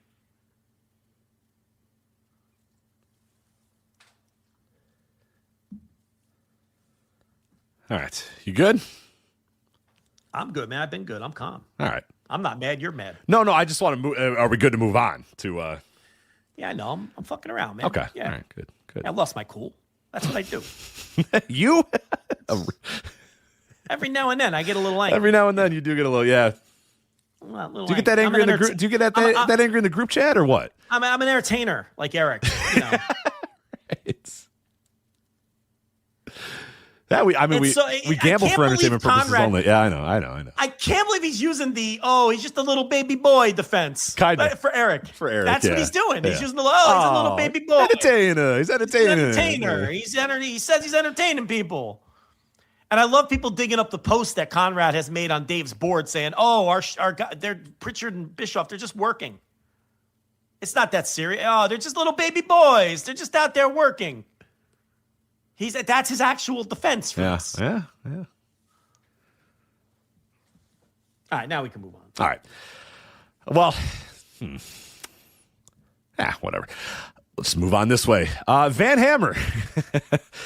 Mark Ty Hildreth passed away on April 18th at the age of 66 years old. So we'll conclude the show here. I don't think we have any other topics to get to. Oh, the Darby title reign. But you talked about it on Thursday Dynamite Review. There's thoughts on that. We'll get to that. I don't think he's losing the title this weekend. And if he does, we'll talk about it next weekend. But okay, all right. Listen. Behind the curtain. As I explained to you today, sir, I sent you a message on the Slack app last night at about 3 a.m. with potential topics for the show. That motherfucker didn't go through until like 11 o'clock in the morning or whatever it was. I don't know why. You may even see a little question mark after the Darby on that little Slack message. All right, that's fine then. Yeah, we're good. So I wasn't like pitching that as a potential topic, but it's not, again, because there wasn't much there this week outside of what we've already talked about and Van Hammer. So, no, that's not something that I thought, we need to dig into. I talked about, again, the Thursday Dynamite Review, $5 tier.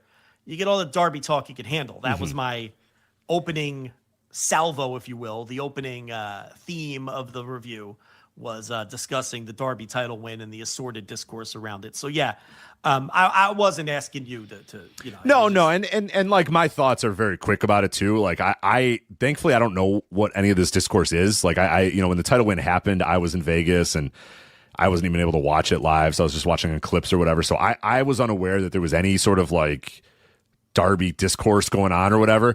I'll just say so far, early returns are the reign fucking rocks. It's really cool, and I don't think it's going to last beyond Double or Nothing. I think by Double or Nothing, he's probably not going to be the champion anymore, and I think they're going to tell the story, which I like, that he's a fighting champion. He's a fighting babyface champion. He's going to take on all comers, and eventually it's just going to kind of, it's going to be too much. He can't defend the title 11 times in, 4 weeks and still retain it, and eventually he's going to meet his match, and it's probably going to be MJF, and it's probably going to be a Double or Nothing, and then the end. So I don't know what else there is to say. So far, it's been fucking awesome, and I love the Ciampa match. I love the title win, and I'm curious to see what happens over the next couple weeks. But that's the extent. I don't know how anybody can have any other deeper, longer takes. It was just dumb, concern troll WWE fans saying he's not worthy of being a world champion. Okay, all right, and then shit like that, like the Cornette verse. Who cares? That ilk. But it became a thing, and it becomes a debate, and it was just, look, I got to talk about something on these reviews. Yeah. You want me to break down Mina Shirakawa's arm bars? I mean, I can do that for 40 minutes if you want. No. I don't think anybody wants that. I got to talk about something. So, I talked about what was the conversation around AEW this week. Well, Darby won the fucking world title. That was the conversation. So that's what we did on the Thursday. Was it any, real quick, since you were kind of around a little bit more, was it any of the like other, because there's a lot of AEW fan camps that have emerged over the last couple of years. Yeah. Is it any of them that are also getting up in arms about Darby too, or was it just Cornette verse and all that? I don't know. I mean, I think there's a larger conversation happening about the top of the card in AEW and what's going on big picture with the world title, more so than maybe Darby specifically. Darby's a very divisive wrestler to begin with, among a lot of people. So there's always going to be that factor with him. There's a lot of people that don't like him due to accusations during speaking out. There's a lot of people who don't like him because they feel like his working style is dangerous. There's a lot of reasons that a lot of people don't like Darby. So no matter, if Darby's ever getting pushed, there's always going to be some level of pushback and criticism to it. But I think among the even, look at that. We actually did turn this into a segment. But even among the even-handed, best in the biz, even among the people who have good faith criticisms towards AEW, I think it's more centered around what's going on with the world title, more so specifically than why the fuck is Darby world champion. The why the fuck is Darby your world champion stuff is a lot of concern trolling from people who don't really give a shit and probably don't even like AEW to begin with. So that's kind of my Right. read on it. That guy doesn't look like a world champion or whatever. Yeah, so all that bullshit. Right, I'm sure, yeah. right. Yeah, all of that sort of thing. And you're always in any promotion going to have your factions of people who are like, my guy should be world champion. Why isn't my person the world champion? And you can insert whoever in there. Why wasn't Kenny the one to beat MJF? Why wasn't it's Darby Swerve's usually? turn again? Like, yeah, that Yes, stuff. Yeah. whoever. Yeah, it's like whoever your guy is. Why hadn't they put it on Will yet? Just so people don't think we're picking on Kenny and Swerve. Because, Yeah. What a you don't want to terrible get way accused to of that, believe me. What a terrible way to watch wrestling. What are you doing? Yeah, I mean, there's times where I think you can argue that a certain person should be world champion. But at the same time, yeah, I don't know. I don't think and I could have a poor read on this, among the good faith criticism is that it's about Darby specifically. I think I'm enjoying the chaotic world title scene right now. I love it. I think it's something different, and I think it's fun, and I like not knowing where things are going right now with that. But I suppose I could see the argument that people are like, it should be more stable at the top. I could see it, even if I disagree. I do. I think that's boring. Yeah, I've been going through, and that show should hopefully be done, God, in the next couple of days. Takeshi Morishima. I watched all of his 2007 ROH world title run, and doing a show for Flagship Patreon.com where I cover all those matches and digging deep to his title reign. And one of the cool things about his title reign is it came out of nowhere. Nobody expected it. This guy that was a great unknown comes in, wins the title, and the fans don't really understand why this guy's the champion, where he came from. Like, a lot of fans didn't know who this dude was. And he had one match. He beat Pele Primo. He lost to Samoa Joe, and then he beat Homicide and he won the title. And everyone's like, what? That's crazy. Yeah. But what that caused was the next 10 matches that he has, the fans are like, I don't know, maybe Brent Albright is going to win the fucking title. Who knows? Like, it used to be like, oh, this guy would win the title, and then that guy would win the title, and then that guy would win the title, and then this guy won the title, and everyone's like, well, now anybody can win the title. And it was a lot of fun to watch these matches where Claudio Castagnoli would enter the ring, and they're like, yeah, why not Claudio? If that guy won, why not Claudio? If Takeshi Morishima won out of nowhere, why couldn't Brent Albright win the title or whatever? Why couldn't Austin Aries win the title back or whatever? And it made for really fun matches because you don't know. And you brought up this point on your Thursday Dynamite review. I mean, maybe Brody King does beat Darby Allin for the title. I don't think he will, but maybe. Who the fuck knows? I don't think it's impossible. It's not impossible. When you do quick reigns, and nobody is asking for us to go back to 1999 WWF where the tag team titles are changing every single night on Raw. Right. Nobody, that's not. You're going to devalue the title. Right, and that's not what anybody's asking for. But having a little bit of chaos and not making it, okay, it's this guy's turn to have the title for 200 days. Okay, now it's this guy's turn to have the title for 200 days. That shit's boring, man. I like the idea that and that's what Darby's entire reign is going to be, I think, is that, fuck, I'm tired. I just got done fighting this guy, but hey, he wants a chance. Okay, fine, let's get that chance. And then you're going to go in every match saying, I don't know, maybe Brody King will beat him for the title. I don't know. Who knows? Like, and I think that's kind of fun. I think that's kind of interesting. So I'm down. I'm down for switching it up a little bit. And I think AEW has been very, very, very protective of this title since day one. And I think it's good to have it, be a little chaotic right now. You use that word, and I think that's a good word for it. A little chaotic, little, unpredictable at times. Yeah. All right, Van Hammer. Let's go to him now. We'll end the show here with Van Hammer again. Passed away on the 18th at the age of 66 years old. So let's talk a little bit about heavy metal Van Hammer, a guy who was in WCW on and off from 1991 until the year 2000. They just couldn't quit this guy. Dusty saw this guy. The story of how he started in WCW is amazing. So for people that don't know, he was a trained wrestler. He made his debut in July of 1991 in a match for the promotion North Georgia Wrestling Alliance, which had Dusty Rhodes was involved with that promotion. And he also was the booker of WCW. And he said, well, hold on a minute. Who's this guy? 6'6", 280 pounds, long blonde hair, good body. Who is this guy? There's something. We can do something with this guy. So he invites him to do a tryout match alongside Mark Marrow. So it was Mark Marrow and Van Hammer who did a tryout match. Now, again, Van Hammer had one match, one single match, and Dusty said, I like what this guy's got. Let's do a tryout match. So they do their tryout match, Mark Marrow and Van Hammer, in 1991 in WCW, and Dusty Rhodes loves them both and signs them each. And Van Hammer, by September of 1991, is already on television as heavy metal Van Hammer. Some, 3-4 months into his entire wrestling career, with just a handful of matches under his belt. And I think the best way to put it is this is a man who it definitely showed that he had about 30 matches before he was on TV and had to learn on the job and never quite learned the whole way. But you said you had a hot ham. I have a hot take. What's your hot take on Van Hammer? I watched a lot of Van Hammer this week. I did too. I watched. How do I frame this? Okay, you have to hear me out before you start laughing or you jump in. Okay. Because I don't think he's as bad as people think he was. I think that his biggest problem wasn't his work. I don't think his work was good, but I was shocked at how not bad it was when I went back to watch it, if that makes sense. I was expecting this horrendous worker. You think of all of the Hogan and Sid Vicious type clones that everybody was looking for in that era, right? You have this constant Ultimate Warrior too.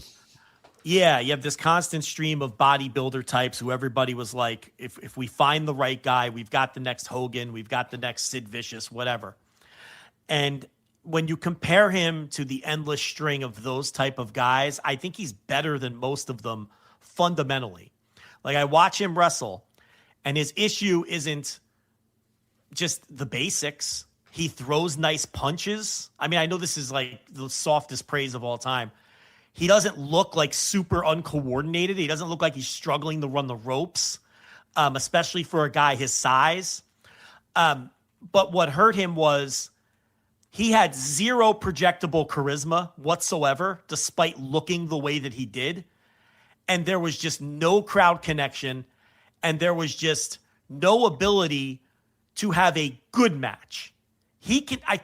What I'm trying to say is, I think he has this reputation for being this horrible wrestler. And I don't think he's that bad.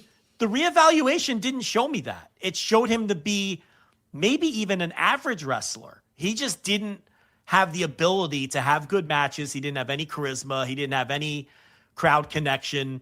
And he was clearly a nothing. He was like what we call now a zilch. There's nothing there. It was very clear. It's like, all right, this guy looks great, but once the bell rings, once he's in the ring, there's just nothing there.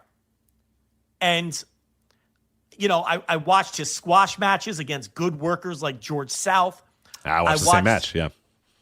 I watched him, work against guys that were pushed, and he just, it was very clear from the start, from 91, 92, when he was just getting going, that it was, even in retrospect, it's like, okay, this guy's never going to make it as a major star. He could hang around for a number of years and be a guy on the card, but he's not going to make it. And that's exactly what happened. He hung around for the entirety of the 90s as a guy on the card. The only other thing I'll say quickly, and I'll turn it over to you to get your take on that, is I think if he wrestled Cactus Jack every night for his entire career, he'd be knocking on the door of the Hall of Fame. I don't know how the fuck Cactus Jack got out of this man what he got out of him. That says a lot about Cactus Jack. Every single match he had with Cactus Jack was good. Some of them were bordering on great. Every 4-minute TV match, the Clash of the Champions match, which was undoubtedly the best match of Van Hammer's career. The other Clash of Champions match, the first one they had, which was the short DQ, all the TV matches on like WCW, like whatever, the Saturday Night Prime, Worldwide Pro, whenever they wrestled on TV, even in tags. Cactus Jack got the best out of that guy to the point where he somehow never had bad matches with him. And this is a guy that had bad matches with everybody, with literally everyone else he ever worked with. But Cactus Jack, and let me tell you, that era of Cactus Jack, that 91, 92 Cactus Jack, that's my favorite era of Foley. He's great. Yeah, because he can still move, and he's still got some good speed to him. And yeah, it's just, he's so unpredictable at that time too. And just, yeah, I watched a lot of that era of Cactus Jack recently, and it's that's Mick Foley's best era. I mean, I don't like what WWE did to him. I didn't like the Mankind gimmick. He obviously made the most of everything he was ever given. He was obviously a lot of fun in ECW, but he was Mick Foley by the end in ECW. He wasn't Cactus Jack anymore. Do you know what I mean by that? He was like, yeah, he was playing a meta. I'm the real human being behind the character Cactus Jack type thing. By the end, yeah, he came in as Cactus Jack, but he didn't leave as Cactus Jack. He kind of, But in WCW, the peak of the Cactus Jack character, the peak of the Cactus Jack gimmick, where he was legitimately just this crazy guy from Albuquerque, New Mexico, and you never knew what the fuck he was going to do. And he was doing things that nobody was doing, taking backdrops on concrete, the Truth leg or drops off consequences, the sure. apron to It the was floor. not Albuquerque. Truth or consequences, New Mexico. Whatever city. I know him as Albert Albuquerque. That's for like 10 people. But anyway, that's peak Mick Foley to me. And those matches against Van Hammer are all legitimately really good. So that's what I have to say. I mean, do you disagree? Do you think he was this awful worker like everybody says? I don't think he was good, but I don't think he was bad. The thing that I've kind of gathered from watching as much Van Hammer as I watched is, like you said, it was more about the fact that he had no real charisma. They brought him in as heavy metal Van Hammer, and he carried a guitar to the ring, but he didn't know how to play guitar.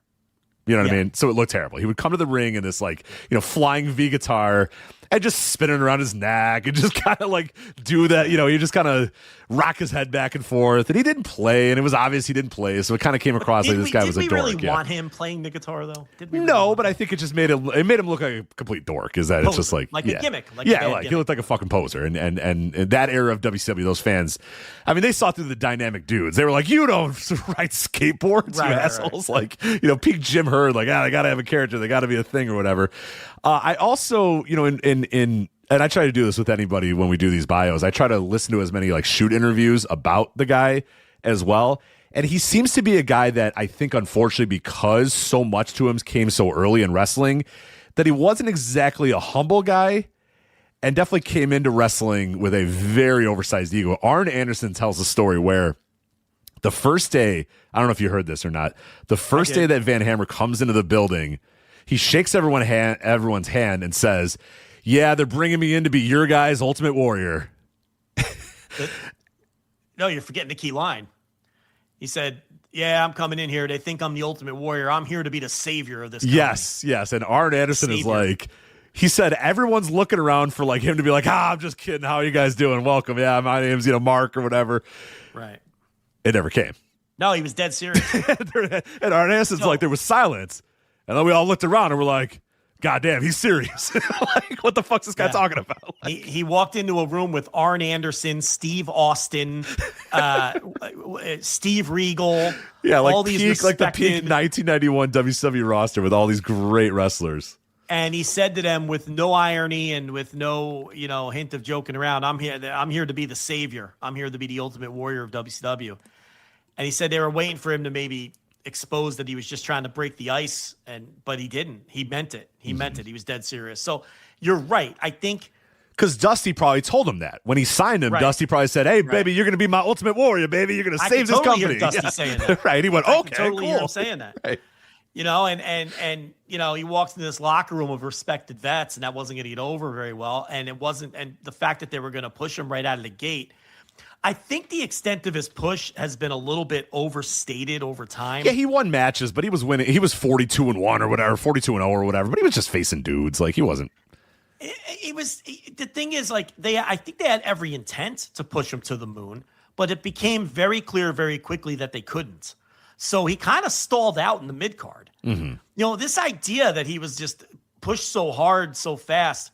I guess if you want to look at it from the standpoint that he was winning all of his matches and he was, beating some of the guys on the road and on TV, but he never got past the mid-card. He never had world title matches. No. He never had main events, and I think that I think you make a good point because he got off on the wrong foot with everyone and didn't really know the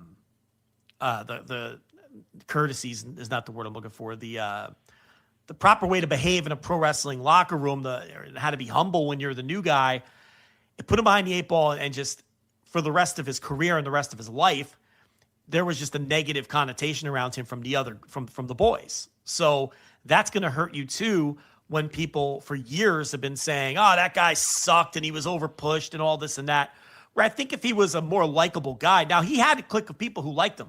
Mark Merrow, Diamond Dallas Page, basically that whole crew of new guys. Right. that whole crew of new guys. And those guys weren't era. liked either. I mean, Mark Marrow famously, was disliked because he was a Dusty guy as well, and he, came in and was given, Dusty's. I probably gassed this guy up all the time too. And said, "Hey, baby, you're going to be my new," this sort of stuff. And then obviously Mark Marrow got a ton of shit when he went to WWF because he got a really good contract.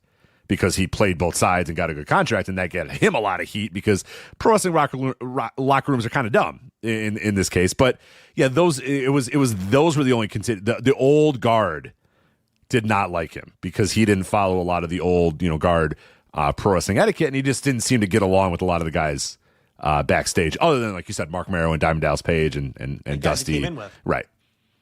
Yeah, and having an ego in a pro wrestling locker room is like the worst thing. An unearned ego. If you have an unearned ego, you're fucked. You're done. And that probably didn't help him in regards to people wanting to make him look good. You think when he gets in there with Rick Rude, after he comes into the locker room and tells Rick Rude that he's going to save the company, that Rick Rude is going to go out of his way to make the guy look good? I mean, guys are going to sandbag you. They're going to, intentionally work in a way that does not emphasize your strengths or is going to help you. They're going to want to keep you down. On top of the fact that he wasn't very good, and they probably didn't like working him to begin with, just from that standpoint, even if he was the nicest guy in the world. But if they thought he was like a nice guy that could really be a big star, and they probably would have worked harder to help get the guy over, because then everybody makes more money. But he wasn't a nice guy, and he had an unearned ego, and he couldn't work. So, he had no chance. He didn't have any chance. I just think that my impression I got rewatching his early stuff, and I didn't bother with the late stage Eric Bischoff era Nitro stuff. Yeah, I watched a lot of that, unfortunately, and it did get a little worse in that period, I will say, because he's in WCW from 1991 until about 93, 94, 95, somewhere in that range. There's actually a hilarious story as I was reading through this, like because of the WCW taping schedule at that time. We always talk about this. The WCW taping schedule was incredible, where I think like he was let go in July or something like that, but was still on WCW television until like December. I mean, they were taping months and months and months of shows in like one hit in Orlando. They would do a weekend in Orlando and just tape months and months of TV. So yeah, he was let go in like, I think it was, I want to say it was 94, like mid 94. It was basically on TV until, late 1994 for that. He has one tryout in WWF, by the way. Does not get hired. They don't bring him in. And then he's gone for a couple of years and then pops back up in the Flock. Now, I don't know. You probably didn't watch much of this, 'cause I think at this point you're kind of hand-waving the Monday Night Wars during the Hammer Flock era, Ravens Flock. But there's that. And then, of course, he's the last parts of his WCW career, they're just trying different things all the time. Like he's a hippie, and then he's an anti-hippie after. It's like really weird. Like they're trying everything. He's a stoner, and then he's a hippie, and then he's like he likes war, he doesn't, and then he's a misfit in action. That's a great story too. We should talk about that. There's a couple of good Van Hammer stories. We're gonna talk about the bullpen here in a second. I'm gonna actually play. Joe, you're not gonna be able to hear the clip, but the people at home can listen to the bullpen Van Hammer discussion, because they have a match on Spring Break, the Spring Break Nitro in 1999. I want to say early 1999, and Hammer decides to take matters into his own hands. But I'll get to that in a sec. The great story. I don't think you were completely out of WCW about like 2000 WCW. You're not watching any of that shit, right? I mean, no, I was watching it and laughing at it like everybody else. Yeah. So he was a part of the Misfits in Action, which was General Hugh G. Rection. Oh, yeah. Major guns. Major guns with her giant tits. So then they decide that they're going to bring Hammer into the unit, and his name is going to be Private Stash. Because, marijuana. He's got a private stash of marijuana. Well, guess who says that's not going to work for me, brother? Van Hammer. He says, well, that's the lowest rank. And they're like, for God's sake. They're like, And he's like, why am I the lowest rank? And they're like, it's just so we could call you Private Stash, brother. It's not anything like, and he's like, no, I'm not. Words, you big dope. Yeah, he's like, no, I'm not going to be the lowest rank. So eventually he became Major Stash, which doesn't work. They also already had a major. They had Major Guns. Yeah. So there was Major Guns and then Major Stash.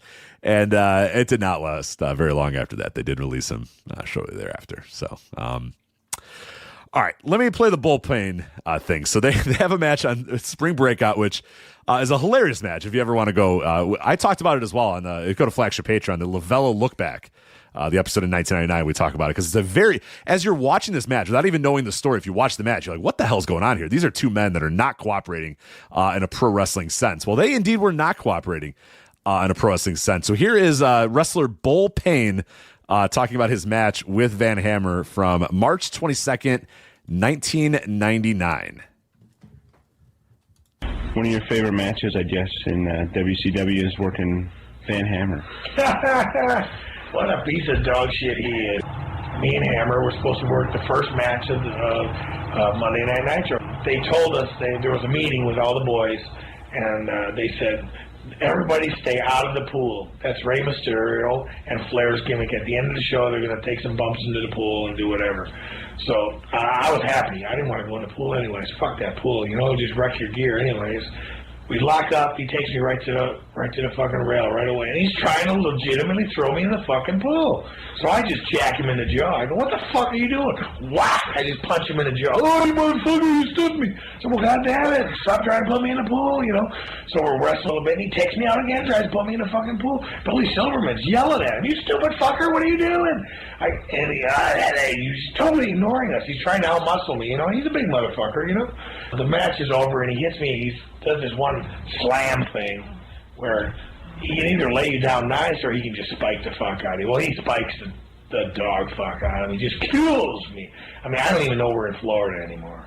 I don't know what town we're in, where we are, anything. I basically remember who I worked, but I'm not going to give him the satisfaction of telling me that he killed me. So he comes up to me after the match. Hey, pretty good match, huh? How was that finish? Kind of rough, huh? Fuck that piece of cake, man. Cream puff, you know, easy shit. All right, so there's Bull Payne talking about the match with Van Hammer. There's a couple parts that I love. A man after own heart. He talks about the pool and he goes, fuck that pool. I don't want to go in that pool anyway. Fuck that pool. That sounds like a Joe Lanza take. Like, fuck that pool. I don't want to be in the pool anyway.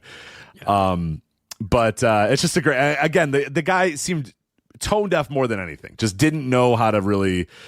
Like, gets out there and is just like, I'm going to throw this guy in the pool. That'll be a fun gimmick. And they're like, brother, they just said don't throw anybody in the pool. Like, just come on, let's not throw anybody in the pool.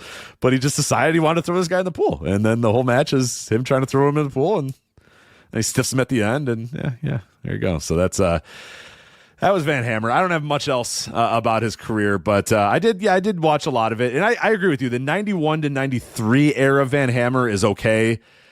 Honestly, the 98, but again, here's the thing, like 97, 98, you watch his matches with like Chris Benoit, they're pretty good, but it's like, well, hold on a minute. Is it because Chris Benoit and Saturn and he had some pretty good matches with Benoit in that era? yeah, they're not bad. They're good. But he's just like, Benoit's just out there. It's Benoit. Like, he's a pretty good worker. Okay, so what I remember about late stage WCW Van Hammer was when I thought he was horrendous during that period. I didn't go back and watch any of that because I just assumed that my memories were correct. And I really laser focused on when he started with the company, because what I really wanted to see too is even understanding why. I wanted to see in real time why the push didn't take. Mm-hmm. Is really what I was looking for. And what I saw was a guy who just wasn't connecting at all and couldn't do anything that was any good unless he was with Cactus Jack, who's an all-time great. So I'm surprised to hear that he did have some decent matches at the end. But Chris Benoit, I mean, I don't know. That doesn't... when your only good matches are with Mick Foley and Chris Benoit... Exactly. I think I could have... In 1991, I'm pretty confident I could have a good match with Cactus Jack, and I'm pretty sure in 1998 I could have a good match with Chris Benoit. So it doesn't take much to... have Could those Brody guys. Jr. have a good match with... No, don't answer that. I'm not going to answer that. With Cactus Jack, yeah, I think so. I agree. Let's compare Brody Jr. to Chris Benoit. In this segment, I will... No, we're definitely not doing that. So I don't know. I'm not trying to say the guy was good. Please do not put in the papers. Don't put in the papers that Joe thinks Van Hammer's good. That I think Van Hammer is good. I do not think he was a good pro wrestler. I was surprised that I didn't think he was a god-awful pro wrestler, because there are a lot of god-awful pro wrestlers of his ilk in pro wrestling during that era. Oh, that era for sure. Yeah, I think that's a good point. If you watch a lot of those, because you're absolutely right. That was the era where it was just like, well, if Hogan and Warrior are the two biggest stars in wrestling, then we could just find a bodybuilder guy and just, and Sting too. Sting came from the bodybuilding world or whatever. So like all the top stars in wrestling at that time, a lot of them were just, dudes that were just fucking, bodybuilders. And it was just like, oh, that's all you need to do is look good and have passable work or whatever. That was all you really need to do. But people kind of lost sight of the fact that those guys were very rare. And Warrior really, even his lack of work ultimately, put a ceiling on what he could be. I mean, Hogan was a better worker than those guys, and Sting, became a good worker and had to trim up a lot. So the idea that like, oh, you could just get a bodybuilder and make him work or whatever, but they tried it with 1,000 guys in that era, and it didn't work with any of them. Like Sting was capable of having great matches. I mean, Sting became a good wrestler. Yeah. And at one time he wasn't, but you kind of saw him developing. Like, was Van Hammer appreciably worse than the Ultimate Warrior? But the Warrior had charisma. Warrior had charisma. Yeah, right. But I mean, just functionally as a pro wrestler, was he worse than the Ultimate Warrior? I don't know that he was. I don't think he was as clunky. The Ultimate Warrior is like an all-time clunky worker where you watch him and you're like, the suspension of disbelief is certainly there with Ultimate Warrior, where it's like, I could tell this guy is a fake. You know what I mean? Like, I even as a kid, I could notice that this guy, like, he was just the way he moved and the way it was all just like, this guy is like a fake wrestler. He didn't look like a guy in a simulated fight like all these other guys. So no, I don't think he's any worse than Ultimate Warrior. He just had zero charisma, and the Ultimate Warrior had 100 out of 100 charisma. Right, 100 out. Yeah, absolutely. Was Van Hammer worse than slick era carrying a trident, bloated Warlord? Oh God, no, that guy couldn't move. No, yeah, like Warlord was the shits, like the drizzling shits in that era, and that's the same era. And I think Van Hammer was better than him. And that's not even. And these are guys who made it and made a lot of money and were stars. Think of the dozens and dozens and maybe even hundreds of guys who came in because they were bouncers at bars and had a look and a size and they were jacked up on steroids, who various promoters thought they could turn into pro wrestlers. There were a lot of Van Hammers that were way worse than Van Hammer, is what I came away with thinking after I rewatched his 91. That's all. While acknowledging that he wasn't good. I just don't think he was. In my mind, I thought I was going to be watching one of the worst wrestlers to ever get a push on TV. And I was like, wait, that's not true. He was just a guy that wasn't good who had a great look, and all of that charisma just disappeared when he got in the ring. Because he did have a great look. An undeniably great look. Oh, yeah. Great body, good hair. It was all there. But once he was in the ring, it didn't matter. No, it all evaporated. It all fucking disappeared. It's so funny how that works. And, Meltzer told a story that I never knew. He said when Bill Watts got there, once Bill Watts found out that his shoot job was a hairdresser, it was over for him. That's so Bill Watts, yeah. Bill Watts probably said a word that I will not repeat about that man and said, yeah. I mean, I could just picture the moment when Bill Watts found that out. On Bill Watts' face as he finds out. Someone mentions it in passing and Bill goes, he does what now? And then that's it. Any idea of pushing the guy out the window. That's so good. Because the guy was a fucking hairdresser. But it's like, they like, again, he didn't like beat top guys. The idea that he was like over pushed, I don't think that's true. Like, he never got a big push. The biggest push they gave him was in the stupid arm wrestling contest. When he beat all the guys in the arm wrestling contest. Right, he beat Ron Simmons and Vader. Yeah, and they asked, I was listening to a Jim Ross shoot interview, and they were like, well, how did that happen? How did they? And Jim Ross is like, yeah, these wrestlers don't care about an arm wrestling competition. He's like, if it was a match, they wouldn't want to beat him, but it was an arm wrestling competition. That was like an easy win. Like, those guys are like, I'll do business in an arm wrestling contest. I don't really give a fuck. These guys were probably thrilled they didn't have to get pinned by the guy. they probably saw that as like a good compromise. Yeah, all right, he could beat me in an arm wrestling contest. Yeah, that's essentially what Ross was saying. Like, yeah, all right, look, I'm not going to put the guy over, but if he wants to beat me in a fucking arm wrestling contest, fine, whatever. I don't care. Like, not a big deal to me. I don't even think he ever held his title. Like, they didn't. Oh, they man, I'm trying to think if I don't think he did off the top of my head. Let me confirm that, but in my mind, he never did. In the first, I don't care about the Bischoff era. I mean, like I don't even know if he did in that era either. I don't, not that I recall. Maybe a tag title for a week or something. He was ranked 112 in the PWI 500 in 1993. I don't know about that. He was number 402 in the top 500 wrestlers of the PWI years in 2003. He won the Jesse Ventura Strongest Arm Wrestling Tournament. And then he was the 1991 Most Embarrassing Wrestler.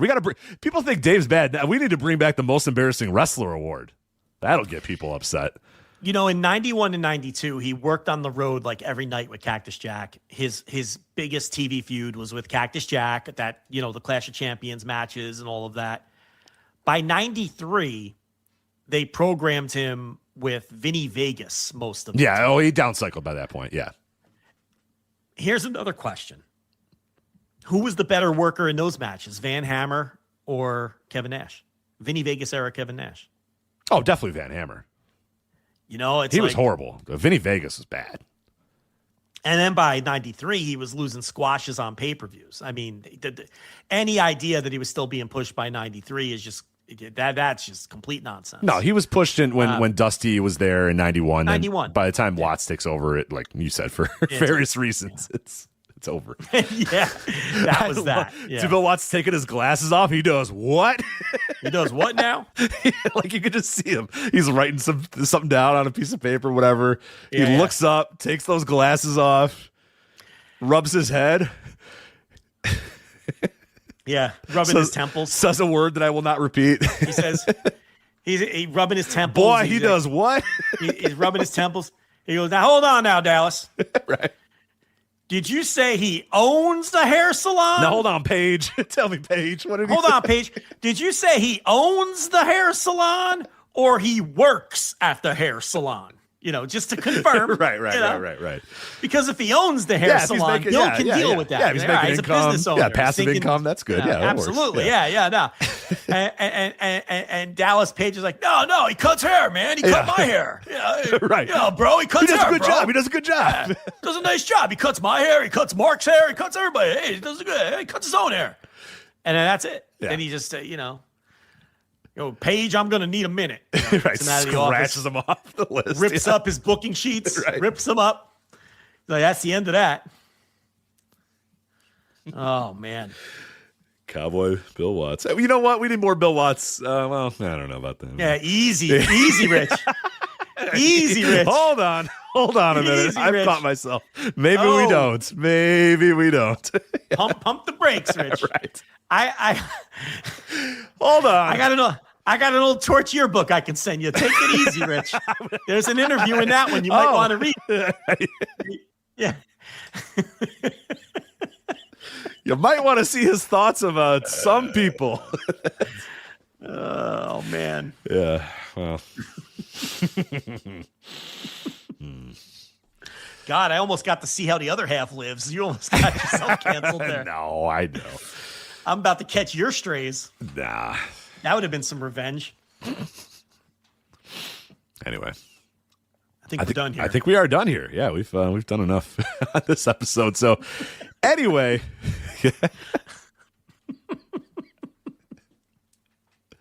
I just love the rubbing the temple part of the Bill Watts. I could picture it. I could just see him taking those little glasses because he's always had those glasses, but he'll take them off and he just takes them off slowly. Especially in that era. Yeah. Because he was a distinguished, man, in his little WCW polo shirt because he had to play by the rules or whatever.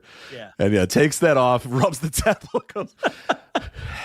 I love now, Paige, does he own it or does he work? Yeah. Because that's a huge distinction to Bill Watts. Yeah. For Bill Watts, that makes the all world difference. Because if he owns the hair salon, he's like, good for him. I'm glad. Yeah, that's good business. Hoping against hope that he's not a hairdresser. Like he doesn't, Because I think Bill Watts is a property owner, right? And Bill Watts is, I think, known as a property owner at that time. But he had a lot of thoughts on business owners in that torch interview I'm going to say.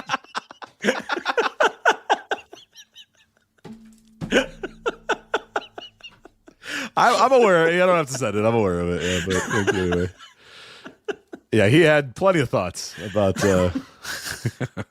Proprietors. Oh, Bill. Bill. Oh, wrestling. Great wrestling mind, though. Great wrestling mind, Bill. Right.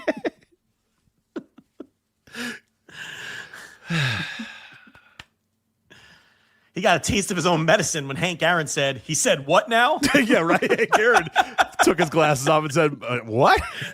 Excuse me?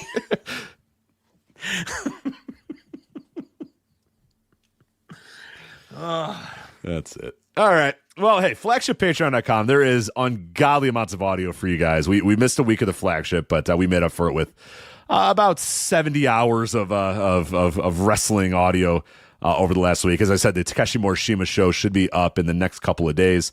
I got it all ready, have all the clips ready to go. Just need to get it all edited together. So that should be up in a couple of days now. And of course, the Champion Carnival. You want to follow All Japan's Champion Carnival? You are doing that night by night on flagshippatreon.com. So things getting hot and heavy in the Champion Carnival. That's not true. I think they were heavy. Now I think we have a little bit of a down couple shows here in the middle, but yeah, Champion Carnival, you're covering it, so we got that going on. Thursday Dynamite review, as we said, plenty of other audio, as I said, from last week, wrestling, WrestleMania weekend, WrestleMania, both Saturday and Sunday. So that is all available for you guys at flagshippatreon.com. Also the Discord, voicesofwrestling.com/Discord. Make sure you join that and join the conversation. But that is it for us. That is Joe. I am Rich. We'll talk to you next time. Take care. Bye. Hi, I'm Andrew Rich, and if you're like me, you look at the state of modern wrestling discourse and think, wow, what a cesspool. That's why I'm here to tell you about Music of the Mat Remix. That's right, your favorite wrestling music podcast is back with a new format, where I bring on a guest and we play songs related to wrestling-themed topics. It could be a wrestling reference, a wrestling concept, a wrestling pun, things of that nature. Now you might be saying, Andrew, that is a very, very tenuous connection to pro wrestling on a wrestling podcast network. Is this just an excuse to hang out with your friends and talk about music and ignore the rest of the wrestling landscape? Yes. Yes, it is. So listen to Music of the Mat Remix on the Voices of Wrestling Podcast Network, available on Apple, Spotify, or your podcast player of choice.